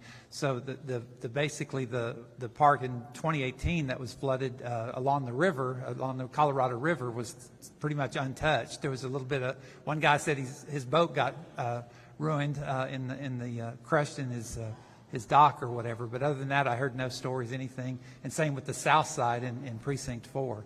So it was kind of like a half moon shape across the county. So some of it was river flooding, some of it was flash flooding. Anyway, but we had 63 rescues over the next several hours. They saved people from trees, from holes that were cut in the rooftops over in the north side of the county on the San Gabriel, and from floating houses there in town. Even in the city of Burnett received quite a bit of damage. It was truly amazing to witness the community so committed. Volunteers saved each other as well as the fire departments. We did have some on the resources in Granite Shoals and places along the lake deployed swiftwater rescue boats and things like that. So initially, Burnett County had about a dozen missing people, and over the next 2 days, local firefighters, sheriff deputies, police, and along with DPS, Parks and Wildlife, and the Texas Military Department recovered bodies of lost victims. The special districts sent out special units. The LCRA, Lower Colorado River Authority, sent out their police force to help us, as well as Texas Task Force 1 and Texas Task Force 2. We had a few volunteers that showed up along some of the creeks to help after the water subsided a little bit. The sheriff investigators began seeking more information about how the names were added. So we had so many missing people. They really worked. Calvin Boyd and his investigators really started looking for these people and how did their name get on our list originally. And by after a couple days, within 2 days, we had cleared We had five deceased persons, and then one our missing fire chief. Our local disaster recovery system was called the Ark of the Highland Lakes, and it was a bunch of churches and individuals that was created right after the 2018 flood. And so they provided over the next couple of days, 18,000 meals along with food and temporary shelter. Anybody that didn't have a place to stay, we got them a place to stay. If they had pets, we got them. We even took along their children. But they provided diapers, dry goods, gift cards, anything people needed. We had a policy in Burnett County, people first. We don't care so much about the rules. Take care of the people. That's the number one thing that we do in Burnett County. And so over the next, we opened over 527 people came to our multi-agency resource center. We had 433 cases that have been opened by the ARC for long-term recovery and assistance, which would include cash and housing and whatever people need. Our community from others around the state, including legislators, stood up and helped. We had a bunch of legislators and their aides come and muck out our houses, and we appreciate that. They worked alongside my grandkids. Burnett County, like I said, we opened the multi-agency center, then the recovery center, and then we opened the disaster recovery center with FEMA. There was HEB, Red Cross, Bluebonnet Trails Community Service, Rio Grande Legal Aid, and Central Texas Groundwater District. A lot of people didn't know if you got a flood that your well might be poisoned with bacteria. So we got the word out. I got on the radio numerous times to tell people. My neighbor from Houston actually heard me on the radio talking about how to save his well or test his well and then get it shocked. So we did everything we could to get out the word on social media, and then also managing the message. We were talking about websites earlier. It's really important that people manage, what resources are for your county. But still, even people called from Lampasas, they called from San Saba. We sent resources. Our Ark of Highland Lakes even sent resources and muck out teams outside the area to help. So finally, in talking about doing a good job, as I stood out on the parking lot in the sheriff's office that day, I realized the legislature had done a really good job, because I was looking at all those resources. I mean, all this, just amazing. The boats, how do you get stuff like that? How do you have 6 amazing swiftwater rafts out in your parking lot like that? The UTVs, the skid steers, the trucks of all sizes, field trucks, drones, dogs, helicopters, and myriad of other equipment that I couldn't even begin to describe. All this had to be paid for, and people had to be trained to use it. And that's where I think y'all came in, and we really appreciate what you did well before this flood hit us. It wasn't just y'all, it's a whole host of volunteers. But I thank you very much. If you have any questions, as far as one of the things we struggle with during the disaster, if I still have a green light, okay, good. I tried to keep it under 6 minutes, but our Western Towers, we're in Blanco, Llano, and Burnett, have a Western Towers interoperability radio system. We took some damage to that, and we need to look at, just like somebody said earlier, we need to look at better ways to make sure that the interoperability is actually interoperability, that we have some assistance. And I know we're fixing to sign an agreement with TxDOT to take over some of the maintenance agreements, so we appreciate TxDOT stepping in there. That actually happened before our meeting. And then the other thing is the alerts. I don't know exactly what to say when you've got, like where I live, on dry creek beds, and then you've got riparian areas where, massive flowing water a few hundred yards from my place. I think there needs to be some kind of alert, but I really don't have the answer, but I think that would help a lot of people. Thank you. Thank you, Judge. Go ahead, ma'am. Yes, sir. Good afternoon, Lieutenant Governor Don Patrick, Speaker Dustin Burrows, Chairman Perry, Chairman King, and Vice Chairs Flores and Martinez. I am Valerie Frosto, Fire Chief for the City of San Antonio. Thank you very much for inviting me to provide testimony on behalf of the city. First and foremost, I would like to recognize the company that I am in, the distinguished members that serve on this committee, as well as the first responders, the emergency managers, and all the partners that are in this room. It never fails that we all come together in times of disaster and when we need each other's help. I'd like to start off by saying that the City of San Antonio has built a very, very strong foundation on planning, operations, and training, coordinating so that we can act swiftly in the event of an emergency. The San Antonio Office of Emergency Management falls under my command, and it is staffed with fire department and police department personnel. Its mission is to coordinate and manage all aspects of an incident, including preparedness, response, recovery, and mitigation. We work very closely with the Kerr County Office of Emergency Management, the Texas Division of Emergency Management, as well as numerous private and public partners. And we also coordinate all emergency activities for the City of San Antonio to ensure continuity of operations during disasters, and we communicate constantly with state and federal agencies. So I would like to highlight some of the strengths that the San Antonio Office of Emergency Management possesses. Our core strength is we have the ability to rapidly collaborate with regional and state partners. Our strong relationships with STRAC, TDM, as well as surrounding jurisdictions and partners has allowed us to effectively coordinate, respond, share intelligence, and mobilize resources very quickly. We're also very proud of our highly skilled incident management team, which consists of trained professionals capable of managing large-scale emergencies and supporting multi-agency complex incidents. Our incident management team is a regional asset that adds tremendous value to disaster preparedness and response efforts across San Antonio and South Texas. And when we are called to help, we respond. As far as specific actions taken by the flash floods in the summer of 2025, the tragedy in Kerrville occurred less than a month after the flooding in San Antonio. During the 4th of July flood incident, San Antonio Fire Department answered the call to support our neighbors in time of need.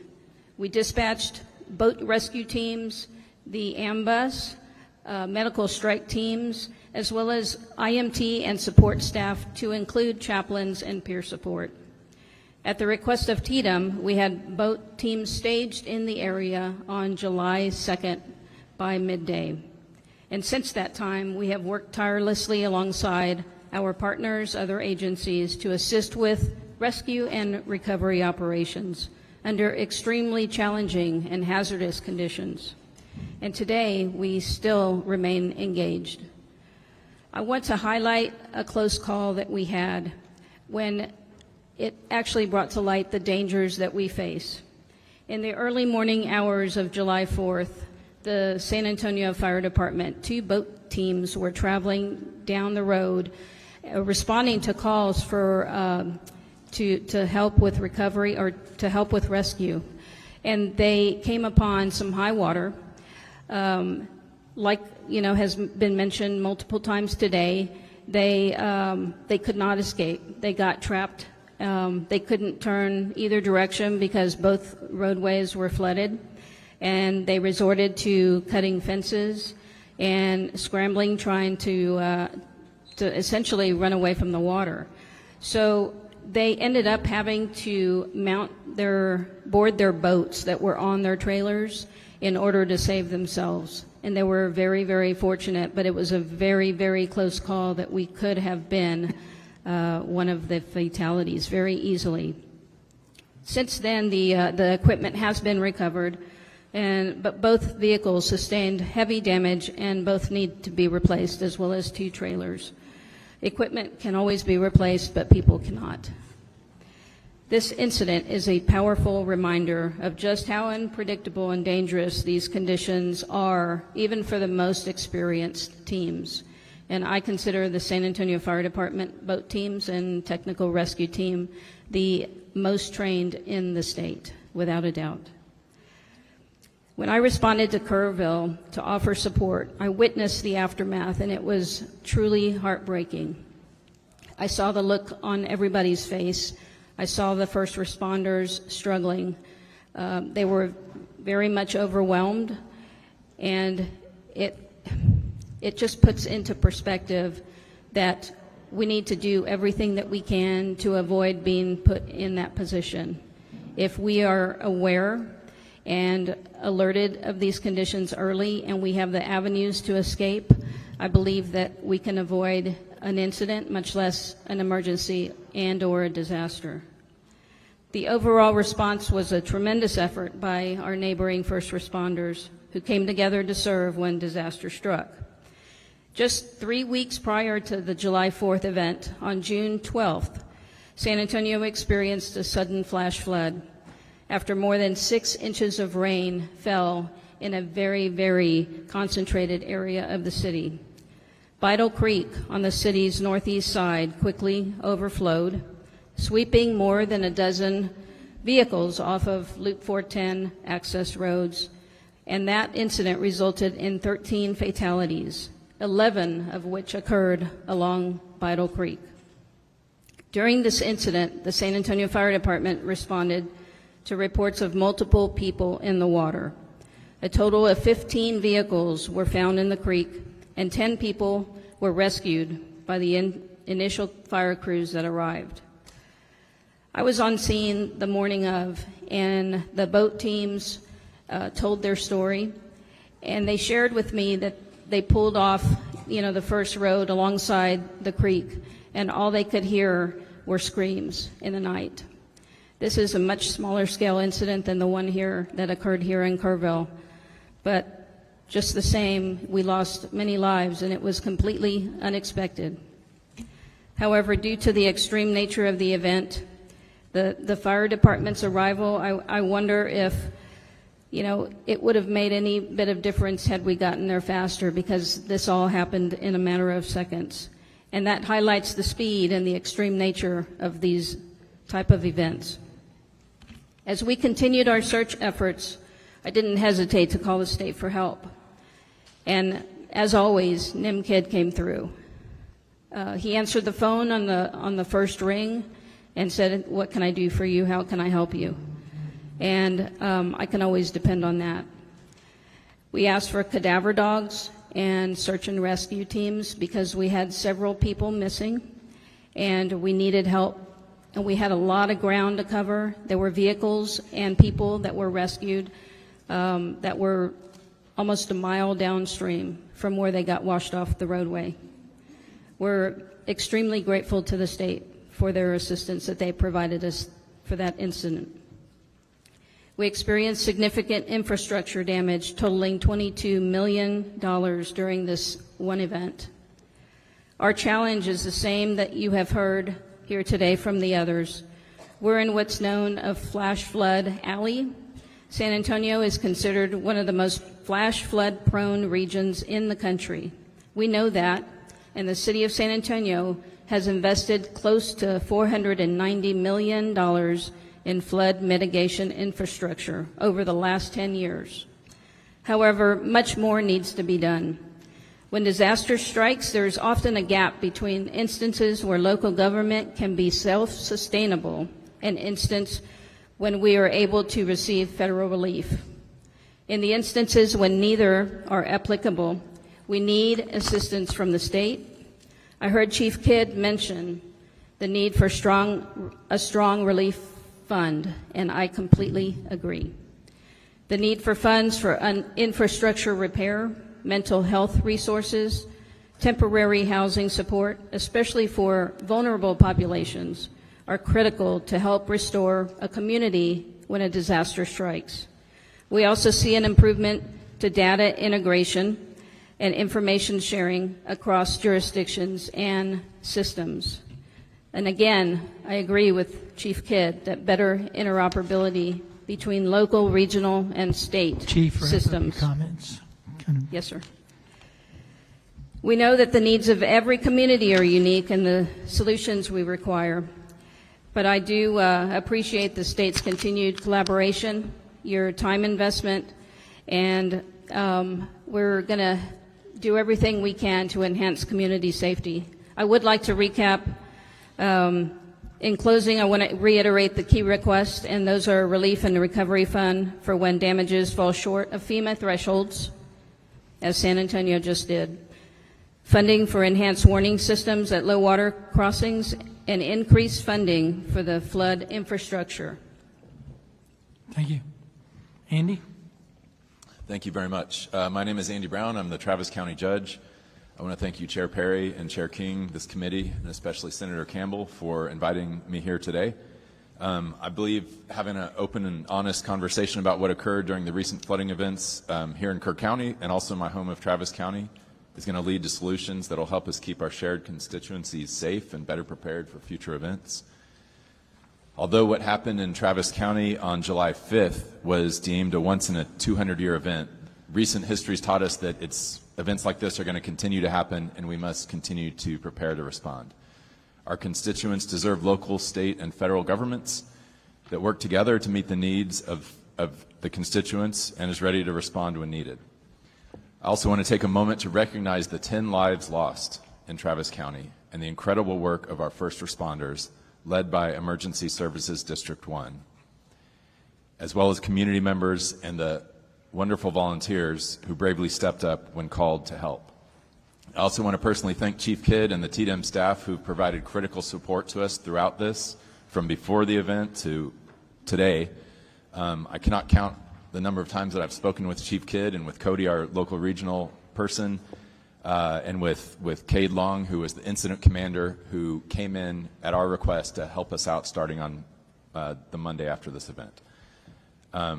As you know, we're still in full recovery mode today in Travis County, but I just do want to mention that because of the coordinated work across our community, lives were saved, a greater tragedy was prevented, but of course we always still can and must do better. ESD1, they were the incident commander at first in Travis County. Coincidentally, they are actually here today, and there's an ambulance of theirs behind those doors staffing this event here in Kerrville. I had a chance to visit with the lieutenant who I last saw Sunday morning, July 6th at 8 a.m. at the ESD1 briefing that morning. He relayed to me the fact that while we did have 10 folks that did not make it in this event, he saved a family with 6 parents and 5 children, or 6 adults and 5 children, at about 4 a.m. on this map that I gave you. It's about halfway down Sandy Creek, which is kind of the fatter of the two lines. He still has a cut on his elbow from where he broke the glass to get into the home to help save those people's lives. And I just want to thank him for his work and all of the first responders that were up all night on the 5th. Senator, at your request, I'm going to kind of go through the timeline. If that gets too cumbersome, happy to jump forward, but I wanted to give you all a little base of the timeline. So over the early morning hours of July 5th, the Sandy and Cow Creek areas in the northwestern part of Travis County, that's represented by this map that I handed out to y'all. It's 176 square miles that are in ESD1. That area sustained fatal flooding that resulted in the loss of 10 lives. Neither of these areas had been identified in early warnings from the National Weather Service that folks should be on alert for a substantial flood risk that day. So at Friday, July 4th, 4:48 a.m., a Starflight. So we're lucky to have 3 Starflight helicopters in Travis County. We actually sent one to Kerr County because that's where the emergency was, obviously, at that time. When weather permitted, Starflight 2 responded to Hunt at the request of Texas Task Force 1 and was one of the first aircraft to make it into the area. The crew was the first to land at Camp Mystic and ensured that no one there was injured that needed transport at the time. They provided information to the Coast Guard and Texas Military Department Blackhawks that were tasked with evacuating campers. They performed hoist rescues of 2 adults needing medical attention from the River Inn, where the water rushed through the first floor and the inn was now isolated because of high water. These 2 hoists were out of 5 total completed during the day 1 of that response. So they evacuated 3 injured victims to a hospital in Kerrville, 6 victims to the casualty collection point, and then responded to numerous reports of potential victims. It stayed overnight in Gillespie County, eventually returning here to Travis County. At 11:53 on Friday, Starflight, our EOC staff, and I checked in about activities in Kerrville. We looked at forecasts for Travis County. Nothing seemed significant for the Sandy Creek area. On 4:13 p.m. on Friday, no issues for the county, no flooding expected. Light rain this evening and overnight was the forecast. 9:34 p.m. on Friday, the Starflight flight aircraft and crew returned to Austin from Hunt, and we had an extra aircraft on hand at the Blanco base overnight just in case. 9:43 p.m. TDEM reached out to me personally and asked if we had any needs relating to the water in the Colorado around Marble Falls. There were chances of opening some floodgates. Neither the TDEM folks that reached out or myself anticipated major flooding, and of course nothing was being forecast about the Sandy Creek area. At 10:43 p.m., this was kind of the first time we started getting some sign of things happening. Travis County Office of Emergency Management Duty Officer Blake Clamfer began tracking severe flood weather to the west, but anticipated still no impacts to Travis County. At that time, we expected no impact here outside of some much-needed rainfall.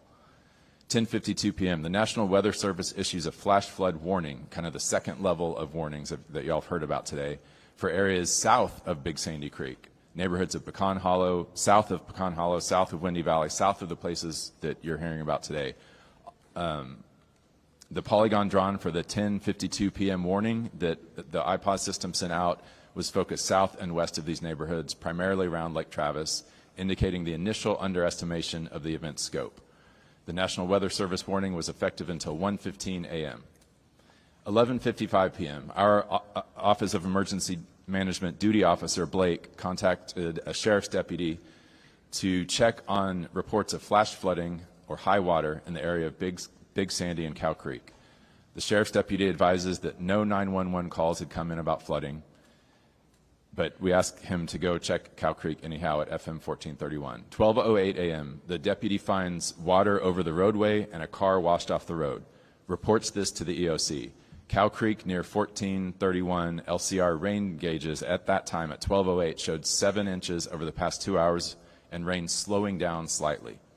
Nevertheless, Blake requested that the National Weather Service upgrade their warning to a flash flood emergency. So that happened at 12:08 a.m. And this, again, the iPod system alerts all cell phones that are in the area, whether or not you've signed up for those alerts. 12:23 a.m. The situation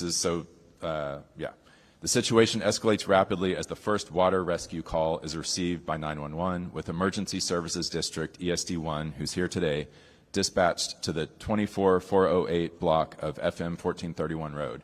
This marks the beginning of a series of emergency calls. 12:36 a.m., Emergency Management Coordinator is notified by the duty officer Blake of flash flooding in northwest Travis County. The Sheriff's Department reports a car washed off the road, possibly near Cow Creek. Turned out to be a family of 6 that was rescued. 12:41 a.m. Northwest National Weather Service escalates to a flash flood emergency at our request. That alert goes out. It says it's effective till 5 a.m. This alert's polygon does include Big Sandy, Windy Valley, Juniper Trail neighborhoods, the areas that we're talking about here today. 1:03 a.m. they issue the National Weather Service issues a second flash flood warning effective till 3 a.m. Notably, it ticked back to a warning. I'm not sure why that happened, but that's what went out. It covered the Big Sandy, Windy Valley, Juniper Trail areas. 1:07 a.m. we had a sheriff's deputy that was washed off the road. So he, on the camera that you can see as he was driving, he was coming down Nameless Road. You can see the double yellow lines as he's approaching what is a low water area. It's not even a crossing over a creek. It's a low water area at that time. He was going 25 miles an hour. Then you see the water over. He was fine. He got out just fine, but his car was destroyed and washed away. We lost a second vehicle as well a little bit later. 1 a.m., Big Sandy Creek rose from 6 feet at 1 a.m. to 21 feet by 4 a.m. 1:30 a.m. Our ESD liaison. So we have a person who is hired by all the emergency services districts in Travis County. We've got several of them. That's the fire and emergency service outside of the city limits of Austin. They've hired someone named Gus, who is their liaison to the EOC. So he started at 1:30 a.m. In addition to the computer-aided dispatch that was calling and dispatching ESDs and Austin Fire from across the county out to Sandy Creek, he picked up the phone and started calling to make sure that all the chiefs were aware of what was going on and get them to send their folks out there. By 3:30 a.m., all ESD chiefs were aware and had been sending assets. The command post was in Lago Vista at ESD 1 at an administration building next to their ISD. That was the first incident command post that we had. And that remained the incident command post until TDM, at my request, took over. I'll get to that in a minute, but we requested their help on Monday, and they took over. 1:58 a.m. to 6:50 a.m. We had 36 water rescue calls to 911 dispatch, with ESD responding to addresses across Nameless Road, Cottonwood Drive, Long Hollow Loop, Windy Valley Road, Yopon Trail, Big Sandy Drive, Sandy Meadow Circle, and other locations in the impacted area. The rapid succession of calls underscores the severity of the flooding, with homes and roads being inundated. 2 a.m., Starflight efforts. Starflight aircraft attempted to respond to the initial request for help along the Big Sandy Creek and Nameless Road starting at 2 a.m. Despite multiple efforts, the crew was unable to get to that area due to the lack of visibility and the torrential rain. So our 3 Starflight helicopters, which are some of the best in the world, were unable to fly in that torrential rain that night. They hopscotched around a little bit, but they could not get there.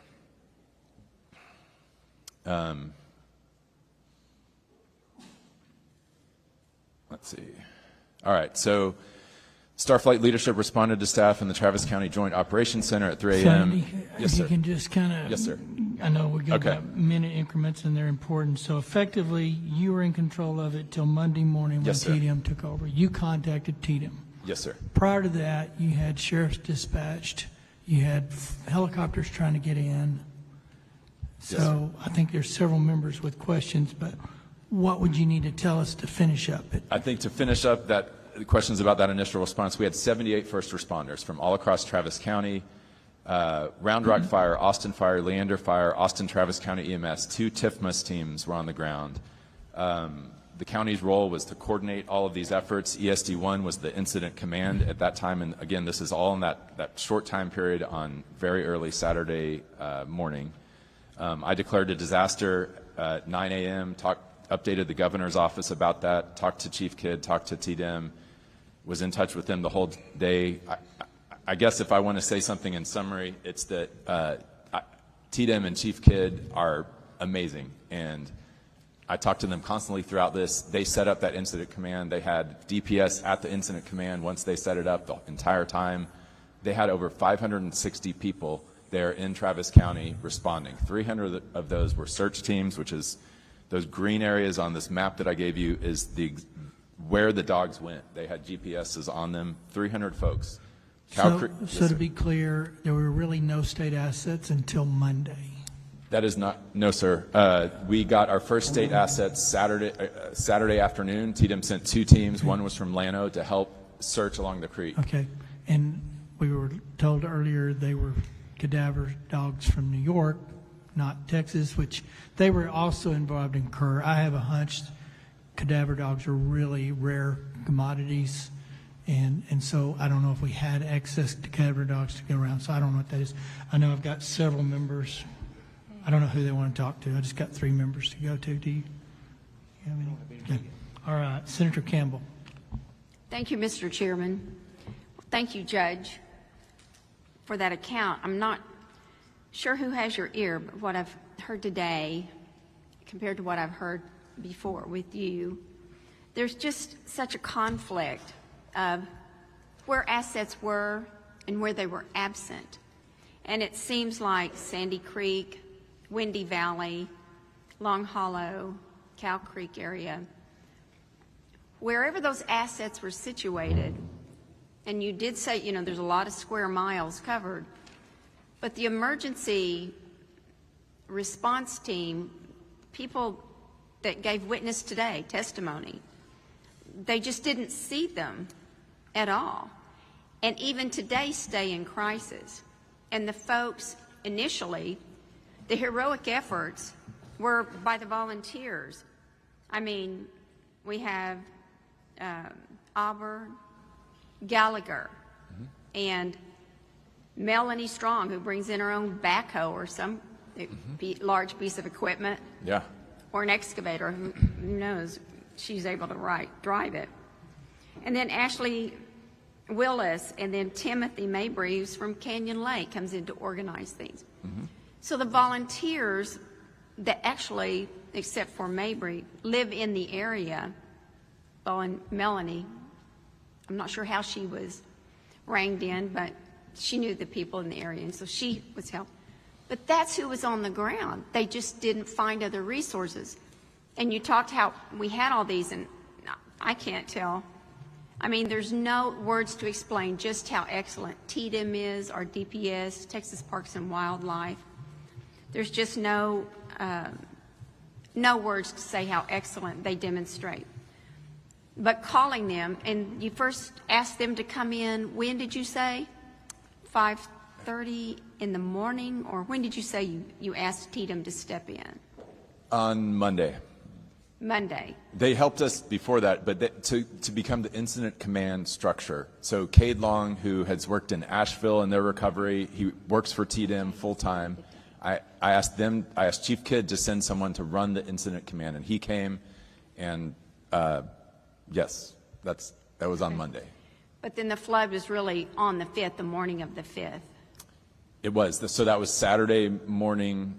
Why do you think it was so long between the time the flood happened on the 5th and reaching out to TDM, asking them to put boots on the ground, which they did, but on the 7th? Yeah, fair question. So I'm in touch with TDM the entire time. So we asked them to send the teams that we needed to help us search on Saturday. They sent those right away. Those teams had to leave to come back here to Kerr County Saturday night into Sunday. So on Sunday, it was our group that was doing the search. So I met at 8 a.m. on Sunday morning. I was out there at the Round Mountain Baptist Church. That's where we set up the initial command. I had the pleasure of meeting Aubrey, who came and testified here today. She was there with me. We both saw over 50 firefighters in the parking lot that morning at their briefing together. Okay. There was, no question that we had every resource possible there from Travis County, from TDM on those first 2 days.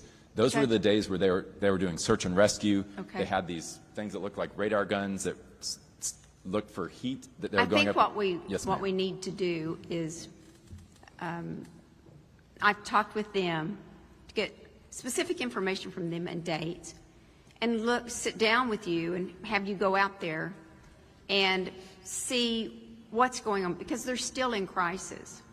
They still need funds, infrastructure, having a big problem with aqua water. That's a whole other issue that is not just because of the flood, but that we need to deal with.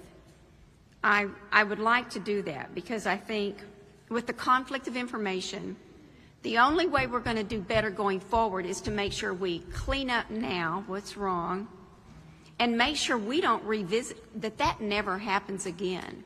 With timing, response, because we've seen the state agencies all work so well together and quickly.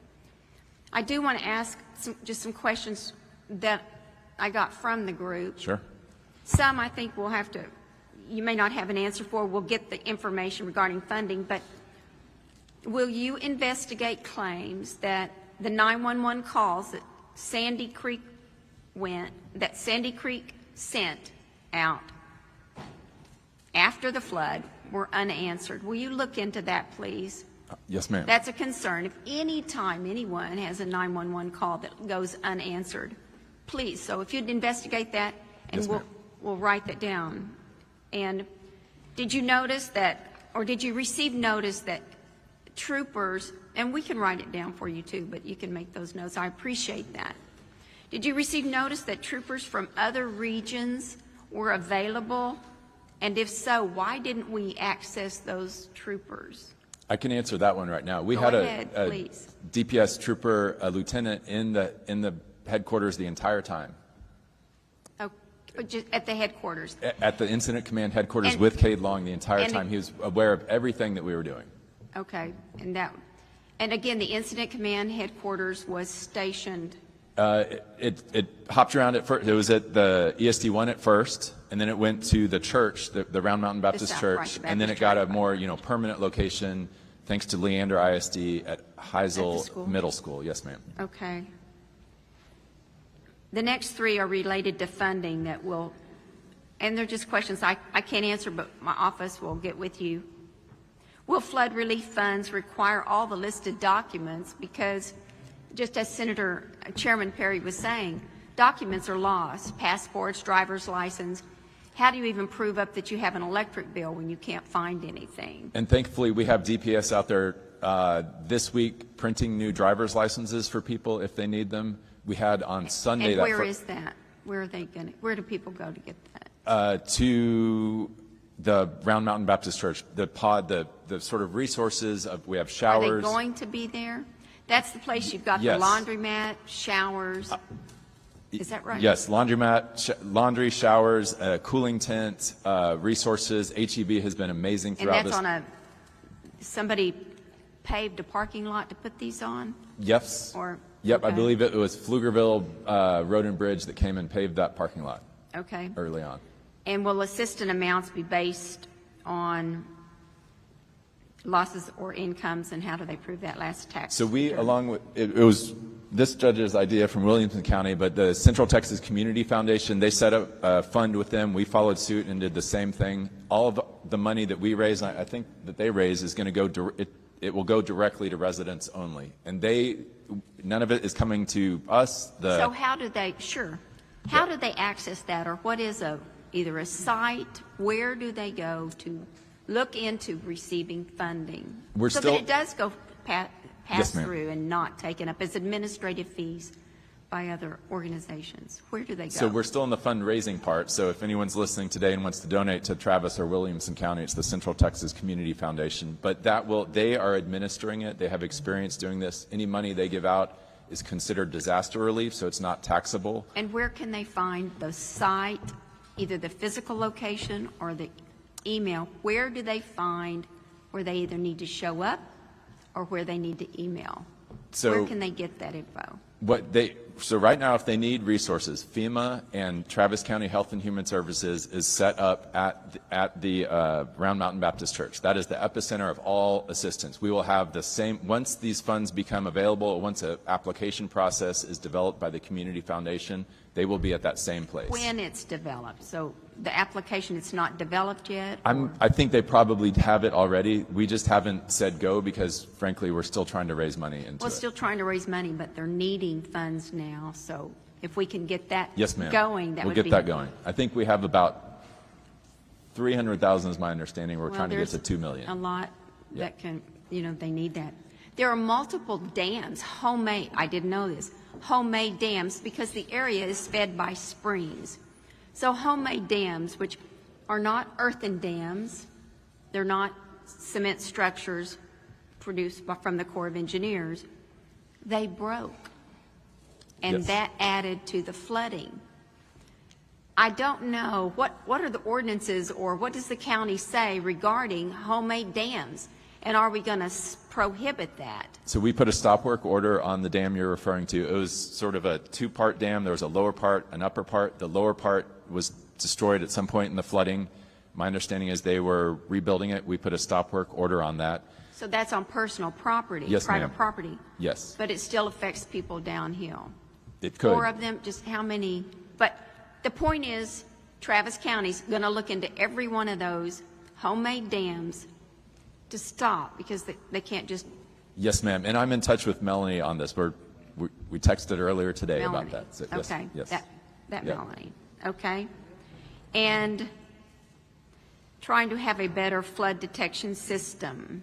I think we've heard that out of that's a main theme going on through. Yes, ma'am. So I'd like us to meet and go over, compare the timelines, see what resources we can get to them now. They are still in crisis. Yes, ma'am. And there's still not enough communication. So if we can do that, it's a lot to unpack here, but thank you very much. Could I give you one anecdote about that dam? Yes. Is that all right, Mr. No, Chair? it's fine. Okay, so this is, I think, a bright spot in disaster recovery and TDEM. So on Monday at about, 1 or 2 o'clock, we got word from a TCEQ engineer that the dam you're referring to, the upper one that had not burst during the flood, might burst. And it was upriver from about 380 people in the part of Sandy Creek that were trapped by that bridge going out that I'm sure you've heard about.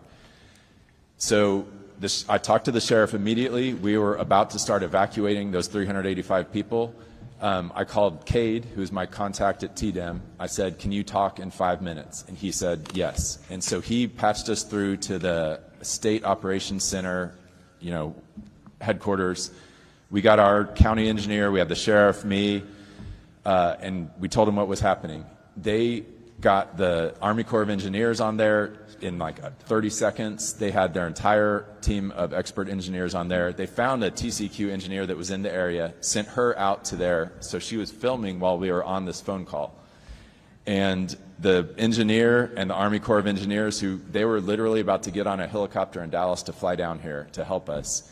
In seeing the video, they saw that there was a dam, there was, I think, something like 20 feet of water. It was a large amount of water in there.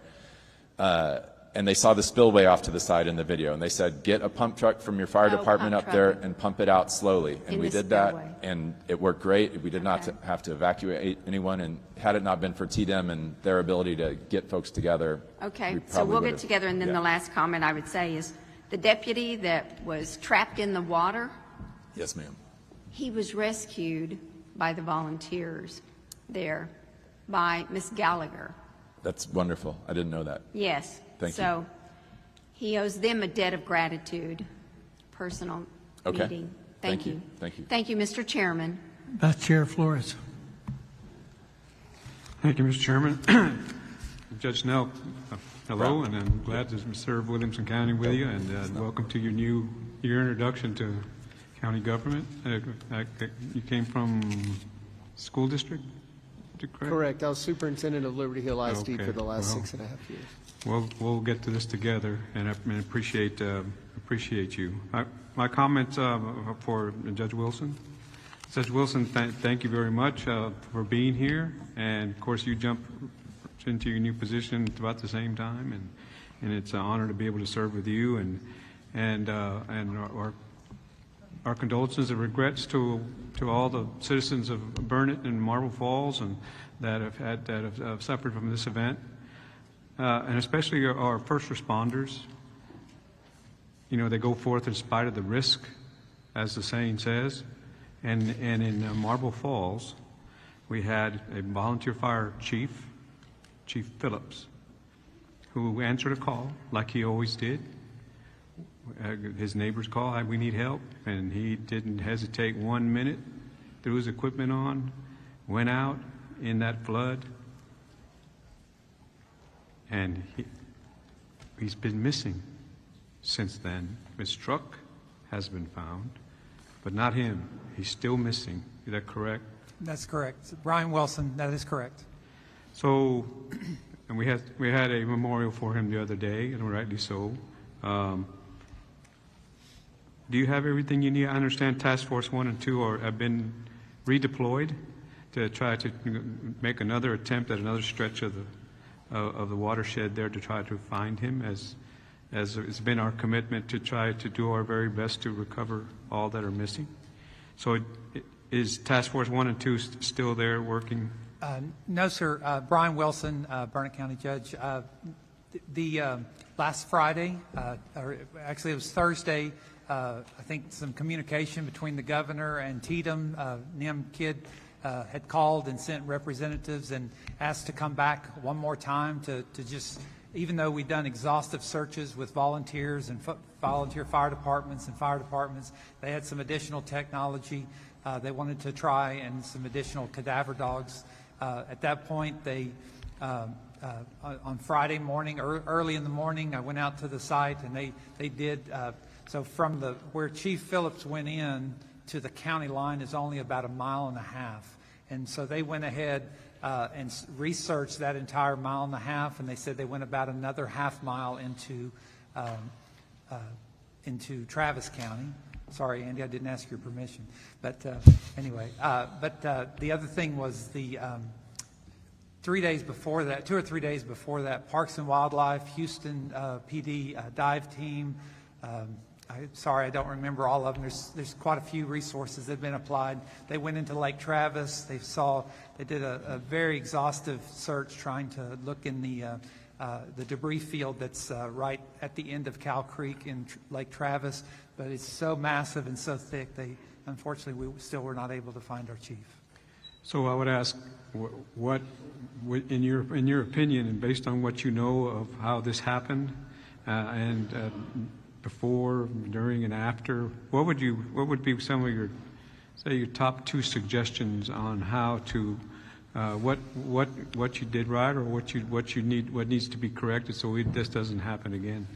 Well, I mean, we've heard some testimony today about what to do about heavy rains and things like that. I mean, my kids were down in Houston when Beryl and Uri hit, and it just spent 2.5, 3 weeks without any power, living in a downtown area. And the thing is, I mean, I've been a rancher my whole life and out in the country, and flash floods are just part of, the flash flood alley part is a reality. We need to continue to teach people. I mean, I'm so grateful to have an emergency management team that's ready to respond, a sheriff that's just all in all the time, and all of his staff. We have, thank God. I'm sorry, I don't mean to, but I've kind of always begrudged these ESDs and additional taxing authorities. But quite honestly, in the last couple of years, I've seen the wisdom of the legislature, because the resources that we have in place in Burnett County with 10 ESDs, fixing to be 11, is just incredible. There's just no way we could pull off what we did in the last 2 weeks. Because, I mean, it was all in for days and days, right? I mean, 18, 20-hour days just on end for everybody while we were missing people and had a hope to find them. So I appreciate that. So we need to make sure that the ESD system stays strong. Consider providing additional funding, because they really did get out on the front end of this thing when the sheriffs. I was trapped. I told you, between the Gabriels, and there was 1 or 2, I think 2 deputies that were trapped with me. So I mean, what are we supposed to do to get to provide help? Nobody was calling on that end of the county. All the calls were on the other end of the county. So anyway, and then this continue your legislation and work on the interoperability radio system so that we could communicate. We had a few hiccups on communication, but we're very grateful to all the help. And MKID called me numerous times, and I appreciate that. Cody McDonald was in our operations center. We set up immediately in the sheriff's office, but we did have a command center at Faith Academy in the south side, because we actually had 2 search areas. First there in the city of Burnett, where we lost several lives, and then also down in far south, right on the Travis County, close to the Travis County, where the bridge washed out. So anyway, that's all I have to say. Thank you, Judge. Yes, I understood. There was that recurring theme that we have of communications was a big issue, and we all coordinated communications to come in from Fort Worth, I believe, is where they brought it from. Yeah, they brought in the mobile service on wheels, because in Cow Creek, on the border between Travis County, some of those peaks and ravines were just impossible to get cell signal into, especially along Cow Creek. It's just a deep ravine cutting through the 2 counties. So, thank you. So I want to switch to San Antonio, if I may, and Senator Menendez, if you don't mind, and Senator Campbell. But I brought it up in the last hearing, since we're talking about flooding and responses and how to be more effective or to prevent. On June the 10th, there at Vital Creek on 410, I think it was the access road, there was about 3 inches of rain. But San Antonio is notorious for flooding. I've served in Kerr County, so I know how that is. But 13 people, while they were commuting right there at Vital Creek, were all swept into the creek and lost their lives. And then we heard about it for about a couple of weeks, and then we heard nothing more. And then, of course, now we have this. But it's still the same thing. It's a flash flood. What steps is San Antonio taking that you know of as an emergency management responder on that event and other events just like it in that urban area, but especially, you know that 13 people lost their lives there. There's other similar events in low water crossings in not only the urban areas but everywhere else. That's another topic as we do our response. But can you tell us what after action that you did or that you know of that would prevent people from on their morning commute with a 3-inch rain getting killed on 410 at Vital Creek and other places similarly situated? Yes, sir. Valerie Frosto, San Antonio.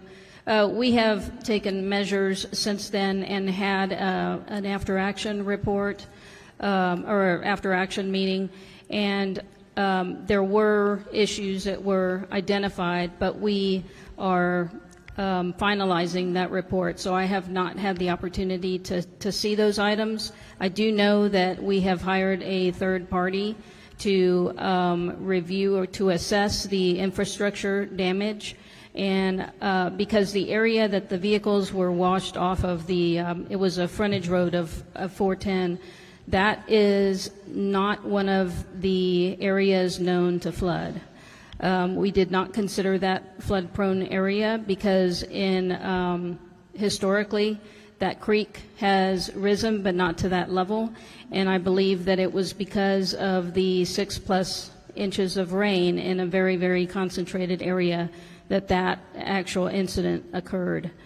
But until we get the final report from the third party, for now we're just holding off and letting them assess the damage, and also provide us with their findings as well. Because it's been said that in structures like that, and not just Vital Creek, but other areas, especially urban or suburban, that the concreting of the creek beds, instead of being grass plain open that absorbs, is exacerbating that situation. Would you say that's correct? Yes, sir, I do believe so. Thank you. That's all the questions I have. Senator Betancourt. Thank you, Chairman. I guess two things, Judge. I think by now you know that Senator Campbell is one of our solidly most tenacious senators in the Texas Senate, because representing her area and her constituents is number one. There's a lot of parallels between what happened here and a little bit of what happened at Sandy Creek. You've got a late night storm. You've got late advisories. The other, were you actually present there too, or were you in the county during that night? Not that night. First time I was on site was 8 a.m. on Sunday morning. So ours was kind of a day behind what happened here, basically. Now, so first off, because we asked the judge here in that day that you weren't there, you were represented by who and what decisions were being made? Yeah, so our structure, I have the person that I appoint to be the emergency manager is Eric Carter. His deputy is Blake Clampfer. So Blake is the person I referenced that was on duty all night long. He knows that he is empowered to call the National Weather Service like he did when he sees something that is not being met. So he called them, asked them to up the alert and send another one, and they did.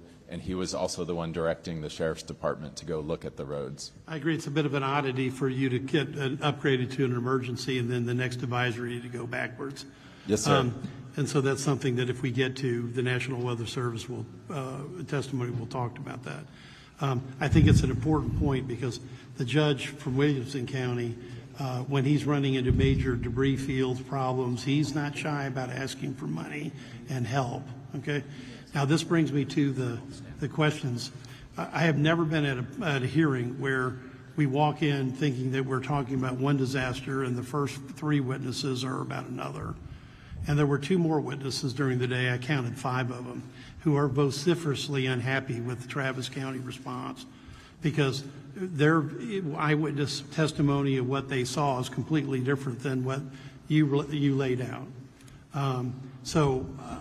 And I think I'm really concerned by what Melanie was saying about debris fields that have a large amount of human remains in it that are still in existence. So have you been reaching out to try to get help on that at this point? Yes, sir. So the map that I gave y'all is so this is the TDM search, and I can answer the chair's question also. So the Texas team of dog teams, so we had 14 teams. The Texas teams took Cow Creek, so they went up and down there. This green area is where the dogs searched. They did 3 searches. So they did an initial very fast search, and then they did 2 very methodical searches. Each of these numbers on here is a zone. So this also caused a lot of frustration, I think, among the residents, understandably so. It's a slow process. The dogs can do what the dogs can do. We had 14 teams to do it. Ideally, we don't want debris removed until the dogs have completed these 3 searches. But if you have private property and you see a bunch of debris and you want to remove it, that's your right. So to answer your question, they have searched those 3 times in the best way that TDM knows how to. TDM, they gave me a report that I'll send to you, sir, about what the searches encompassed, everywhere that they went, all their findings. And I'm more than happy to send, the Sheriff's Department can send, if there are individual instances of suspicion of human remains somewhere, our Sheriff's Department can do that. Happy to call TDM if we need to get a team back out here, but I would like to send you the report, sir, so you could read it more in depth first. And Judge, I think, look, this is, you're ably represented in the Senate by Senator Campbell. And, but you have an opportunity, because there's a whole group of people behind you, that I hope you take the opportunity to turn around and look at this point besides Melanie, okay? And Senator Campbell is here as well. So I would hope you would avail the opportunity to have a discussion, because I've not seen such a disconnect between the first few, eyewitness testimony in a disaster, and then have the elected official come in later. And these are just 2 non-intersecting tracks at this point. I agree, and I don't know what to say. If we want to grab the paramedic from the back that was there himself all night, if you want to look at pictures from my social media, not to more than any of that is. I would bow to the wisdom of the senior senator. Okay. But at some point in time, you do need to have that meeting, because I would love to. We don't get this type of testimony very often, and have it that graphic, and have it that detailed, and have it that factual. Yes, sir. Thank you. Thank you. Senator Menendez. Thank you, Mr. Chairman. I want to thank my colleagues for their continued support of Kerr County, in particular San Antonio. I want to thank Chief. Chief, you're pretty new on the job at Kerr County in San Antonio. How long have you been the chief now? My first day was November 1st of 2024. 24, so I shouldn't say you're that new. It's been a while now. What I do want to say is, on this flash flood that occurred June the 12th, we had 15, according to the letter you've presented us your testimony, we had 15 vehicles found in the creek. 10 people were rescued. And this, you're telling us here, these were swept off Loop 410? Yes, sir. So just for my colleagues from the Houston area, imagine vehicles swept off your Loop 610. That's unheard of. I've never heard of vehicles swept off. It's not Loop 410 is not a low water crossing.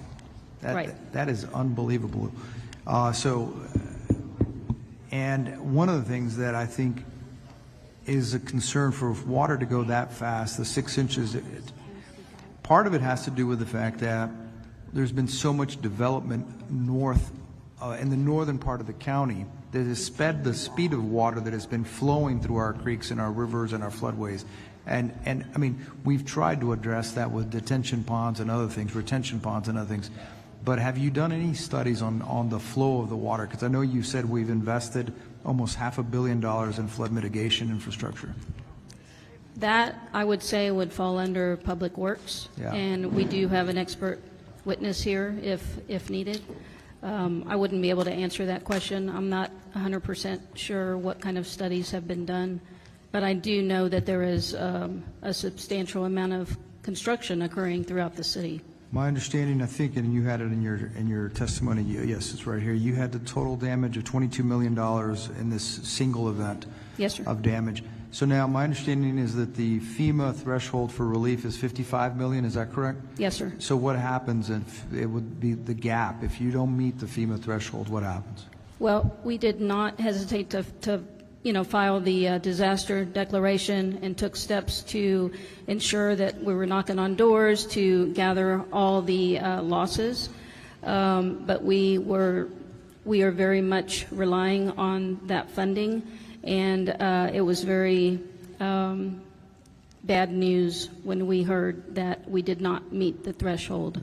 We didn't anticipate that was even a possibility, because we knew that the damage was substantial.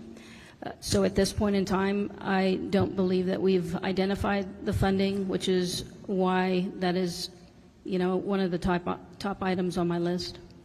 Very good. Thank you very much. And so, yes, sir. Thank you, Chief. And Judge Snell, new on the job. How long ago were you a school superintendent at Liberty Hill? So I finished on August 20th and started on or April 20th and started on the 21st. I was a superintendent total 11 years, school administrator for 28 years. Very good. Oh, thank you for your service to the children of our state. Thank you, Mr. Chairman. Ms. Johnson. Thank you, Chairman. We have gotten an opportunity to hear a lot about what has happened in Kerr County and Kerrville, and there's been so much reporting around it. But the same question applies to everybody here, because each of you, in that same period of time, days before or after, or weeks before, have experienced loss of life, and in some cases significant loss of life, because of the flash floods. So I'm asking the same question, hindsight being 2020, and some of you have more gauges, monitors, but for each of you, if you don't mind, and I know we heard your story of the one individual that was concerned with the residential camp, and that may be the answer there. But if each of you could identify, is there something that needs to happen differently to be able to give folks the warning of either low crossing waterway, closing off roads quicker, better information? And the one caveat to that, all of you have expressed and all of us have experienced, weather prediction is not perfect. We're going to have a panel to talk about that in a minute. So I'm not talking about the failed predictions. I'm talking about what do we need to do better to see the reality in real time and get warnings to folks. Brian Wilson, Burnett County Judge. I think when you look, Judge Foley talked a little bit earlier about Hydromet at the LCRA. I mean, it's an incredible system, the Lower Colorado River. So I happen to live in the San Gabriel River Valley now, but most of my life I've been in Bastrop and except when I was at Tech in Level Land, the few years I lived out there, where we had 19 inches of rain in one day when I was running an apple orchard out there, and I mean, just 3 feet of water stood up on its rear and then had nowhere to go for about a day and a half. I lost the entire crop that year. And so the thing is, it's going to flood wherever you are. Whoever would have thought that 19 inches of rain would hit Level Land, Texas, of all places. But Hydromet has set up a system where, like Judge Foley described, it's got gauges, it's got rain gauges, it's got river gauges, it's got creek gauges. Having river authorities to be required or have something like that and invest whatever money that they get from the state or ad valorem taxes. I didn't know that river authorities had ad valorem until today's meeting. But those kind of resources are invaluable, because that measures the water that's falling in from the sky at a time when you really need to know that ahead of time. And I've always relied on Hydromet whenever I need to know something about how much rain should I be expecting or whatever, is just look at the rain gauge upriver. When I lived in Bastrop, we could always tell what was going to happen next. Thank you. And in your circumstance, were these deaths transportation, that people are driving and get swept? Most of them. There was one man that was in the RV. There was an RV park down there by Faith Academy in the south part of the county, just off of Hamilton Creek, and that creek flooded, and that gentleman died in his RV. Most of the other ones were related to low water crossings. And one of the things that we talked about last couple weeks ago or a week ago in Austin was the responsibility for folks that need to block off roadways when appropriate. Were these circumstances in places where you would normally go out and block and it was just too fast, or was there no information, or were it new locations like we've heard about in Kerr County? Well, for one thing, I mean, even in a, I mean, we're certainly, 50,000 people. We're a larger county than the first group that, but again, we don't have that many deputies in across the massive area that this hit at the same time. They try, the sheriff tries to use zones, to keep people in zones, South County, North County. But even those, it's huge. I mean, Burnett is bigger than most other counties. If you look at a map, you recognize. I think I remember Webb County's like 6th largest, and I would dare say Burnett's still somewhere in the top 10 or 12, just in its the way it's from north to south. It's humongous. So there's just no way we could have covered even the three. There was so. To get out of my house, I could either go north or south, but there was 3 points of the San Gabriel, plus hundreds of water crossings just in my precinct. Precinct 2 is the whole northeastern quadrant, and there's just no way a deputy would have been able to get to all the low water crossings in my precinct, let alone across the whole county. Steve Snell, Williamson County. It's an interesting question because this storm was so different. We've had water over our low water crossings before, but we haven't had the road washout. So the speed of the river and the debris in the river were wreaking havoc on roads as well. So that was part of the problem. I think it's a multifaceted approach. I don't think we just throw everything at it. I think we need to be strategic and purposeful in what we do. But I think one thing that can happen, regardless of the weather prediction, is now we know how much rain is possible and what it does. So there shouldn't be any more surprises when 21 inches drop and what's that going to happen to the watershed. Williamson County has spent hundreds and thousands of dollars on a new, it's called the Atlas floodplain mapping system. And it was pretty darn accurate to that 100-year floodplain. But I think all the gauges we have across the state, if they could be hooked up to an alert system that maybe you could subscribe to, what rivers are close to you, that you could subscribe to that.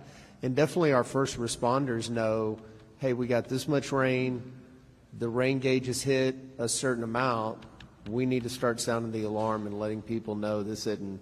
Because when we went door to door, we weren't asking, and everybody knew because of what we saw in Kerrville what was possible, so they got out quickly.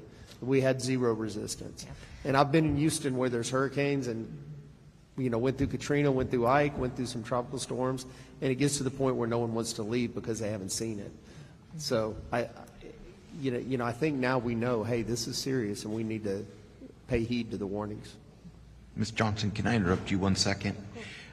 Just for housekeeping, those of you that intend on testifying, I hope you filled out a witness affirmation form.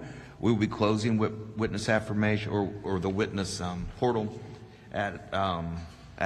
in 10 minutes. So if you want to testify and you have not filled out a witness affirmation form, please do so in the next 10 minutes. Sorry, Representative Johnson, please proceed. Thank you, Chairman. Thank you. Valerie Frosto, San Antonio. I truly believe that we could not have done anything differently or better during the response.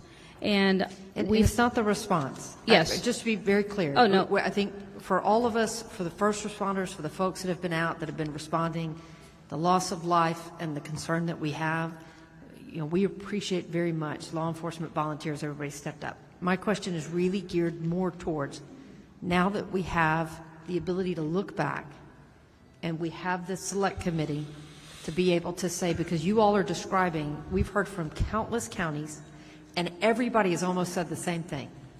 Never thought it could happen, never expected it, got my whole year's amount of rain in one night, or a road 410 that has never flooded on a frontage road and never had the possibility to wipe cars off the freeway. We're now experiencing this extremism. And so knowing that this is no longer extreme, it just is. Looking back, what, if anything, did you need, not for response, for prevention and for warning? Yes, ma'am. The reason I started with that is because we've come to anticipate that. Anytime that there's rain, any significant, I mean, when I'm talking significant, I'm talking even 1 to 2 inches could cause flash flooding in the San Antonio area. That's why I started off with the response. But overall, I really believe that it's a multi-prong approach because we have sensors that are over roadways, low water crossings. And those sensors, when they detect that water has crossed over the road, enable us to know which roads to close off. Public Works, they're very proactive, and they pre-position barricades, and they have multiple teams that are throughout the city ready to deploy barricades. Once those sensors communicate to a central location, which is monitored 24/7, in order to get the barricades in place. So I believe that if we were to have automatic arms, barricades with flashing lights, signage, lighting, and a more robust system that has better sensors, I believe that could make a difference because at least that would automate the gate operation and close off the roadway. In the June 12th incident, I don't believe that would have made a difference, and that's why I think that it is a multi-prong approach because I believe that we have to invest money in our roadways, in our drainage systems, culverts, retention ponds, that sort of thing, because there's not a one solution for all the problems that we have in San Antonio. And so did you say that on this 410 section, were there no monitors out there because it had never happened before? Yes, ma'am. It is not considered a low water crossing in that location that they were swept off the roadway. Okay. And all of you have mentioned TDM, and I think all of you have praised TDM. And I just want to clarify, Judge Brown, I think TDM was embedded with you guys at like 10 a.m. on the 5th. Because I got confused by some of the questions earlier about when you brought in TDM, but TDM was with you. Yeah, so the way it works And we're all lucky to have TDM, Yes, because ma'am. for those of us like us in Houston where we've experienced it and we're preparing for it, they are a key partner, and we appreciate that. So I just want to make sure the record is clear. Yes. Yes, so they were with us the whole time. The way it works is you enter a STAR request for a helicopter or for water or whatever the thing, and TDM gets that to you. They were doing that, as they always do in disasters, from before the event, through the event. What happened on Monday was I actually asked them to send an incident commander, which is unusual. This is, I believe, the first time they have done that for a county, because we saw the scope of how big this was, frankly, for Travis County.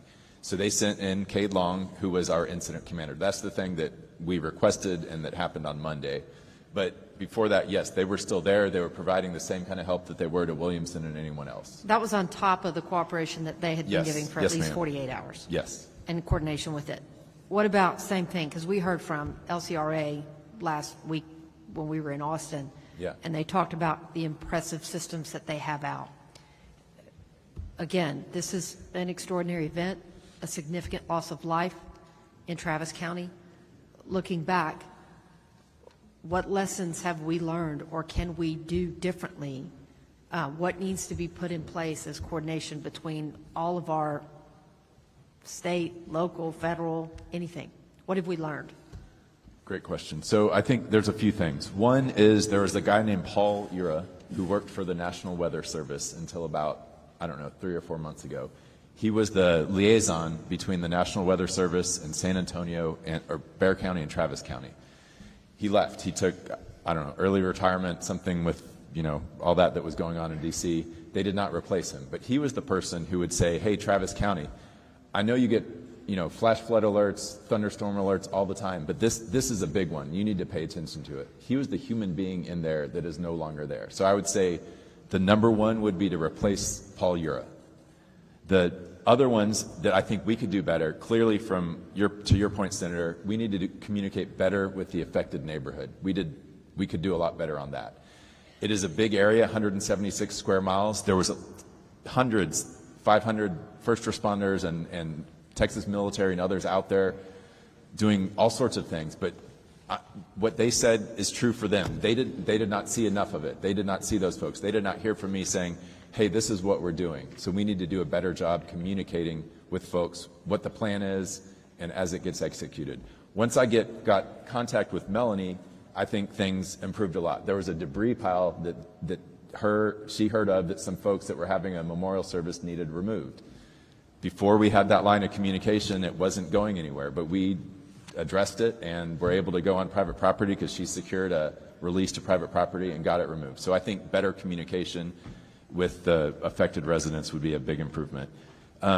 Another one is 2 ways out of all subdivisions. We require that in Travis County. We've required it since before I was judge, but these places in Sandy Creek were not built that way. So they had 1 way out, and most notably this community of 380 or so people that when a bridge failed, they were trapped there for several days. I mean, they could walk across. We got them food and water, basic necessities, but they couldn't go to work as they wanted. They could walk across and take a shuttle. It was not a good situation. If there had been a second entrance in that subdivision back whenever they built it, that would have helped. So I would think having that as building code across the state is something, I don't know if it is or not, but that would be great. Those are the top things that come to mind right now. Thank you. Thank you, Chairman. Thank you. Thank you, Mr. Chairman. Just the last thing, Judge Brown. Search and recovery, is that still going on in the Sandy Creek area? The whole area there, Windy Valley, and I know they found a leg just not very long ago. They're wondering where the other parts are. Do you know, is search and recovery still going on? So TDEM sent 14 teams of search teams that had a dog and the humans attached to it. Half of them are from Texas, half were from, I went along with some teams from Alabama and Florida. I went with the Houston police divers in the lake. Have we called it off? Or we're still... They have called it off, yes ma'am. They sent a final report and they called it off. They told me if we come across additional things like you're talking about, that it is a call to 911, that is the response, and the Sheriff's Department will respond to that. Okay. Well, I don't know when the right time is to call off search and rescue. Search and recovery. So thank you for that information. We'll find out.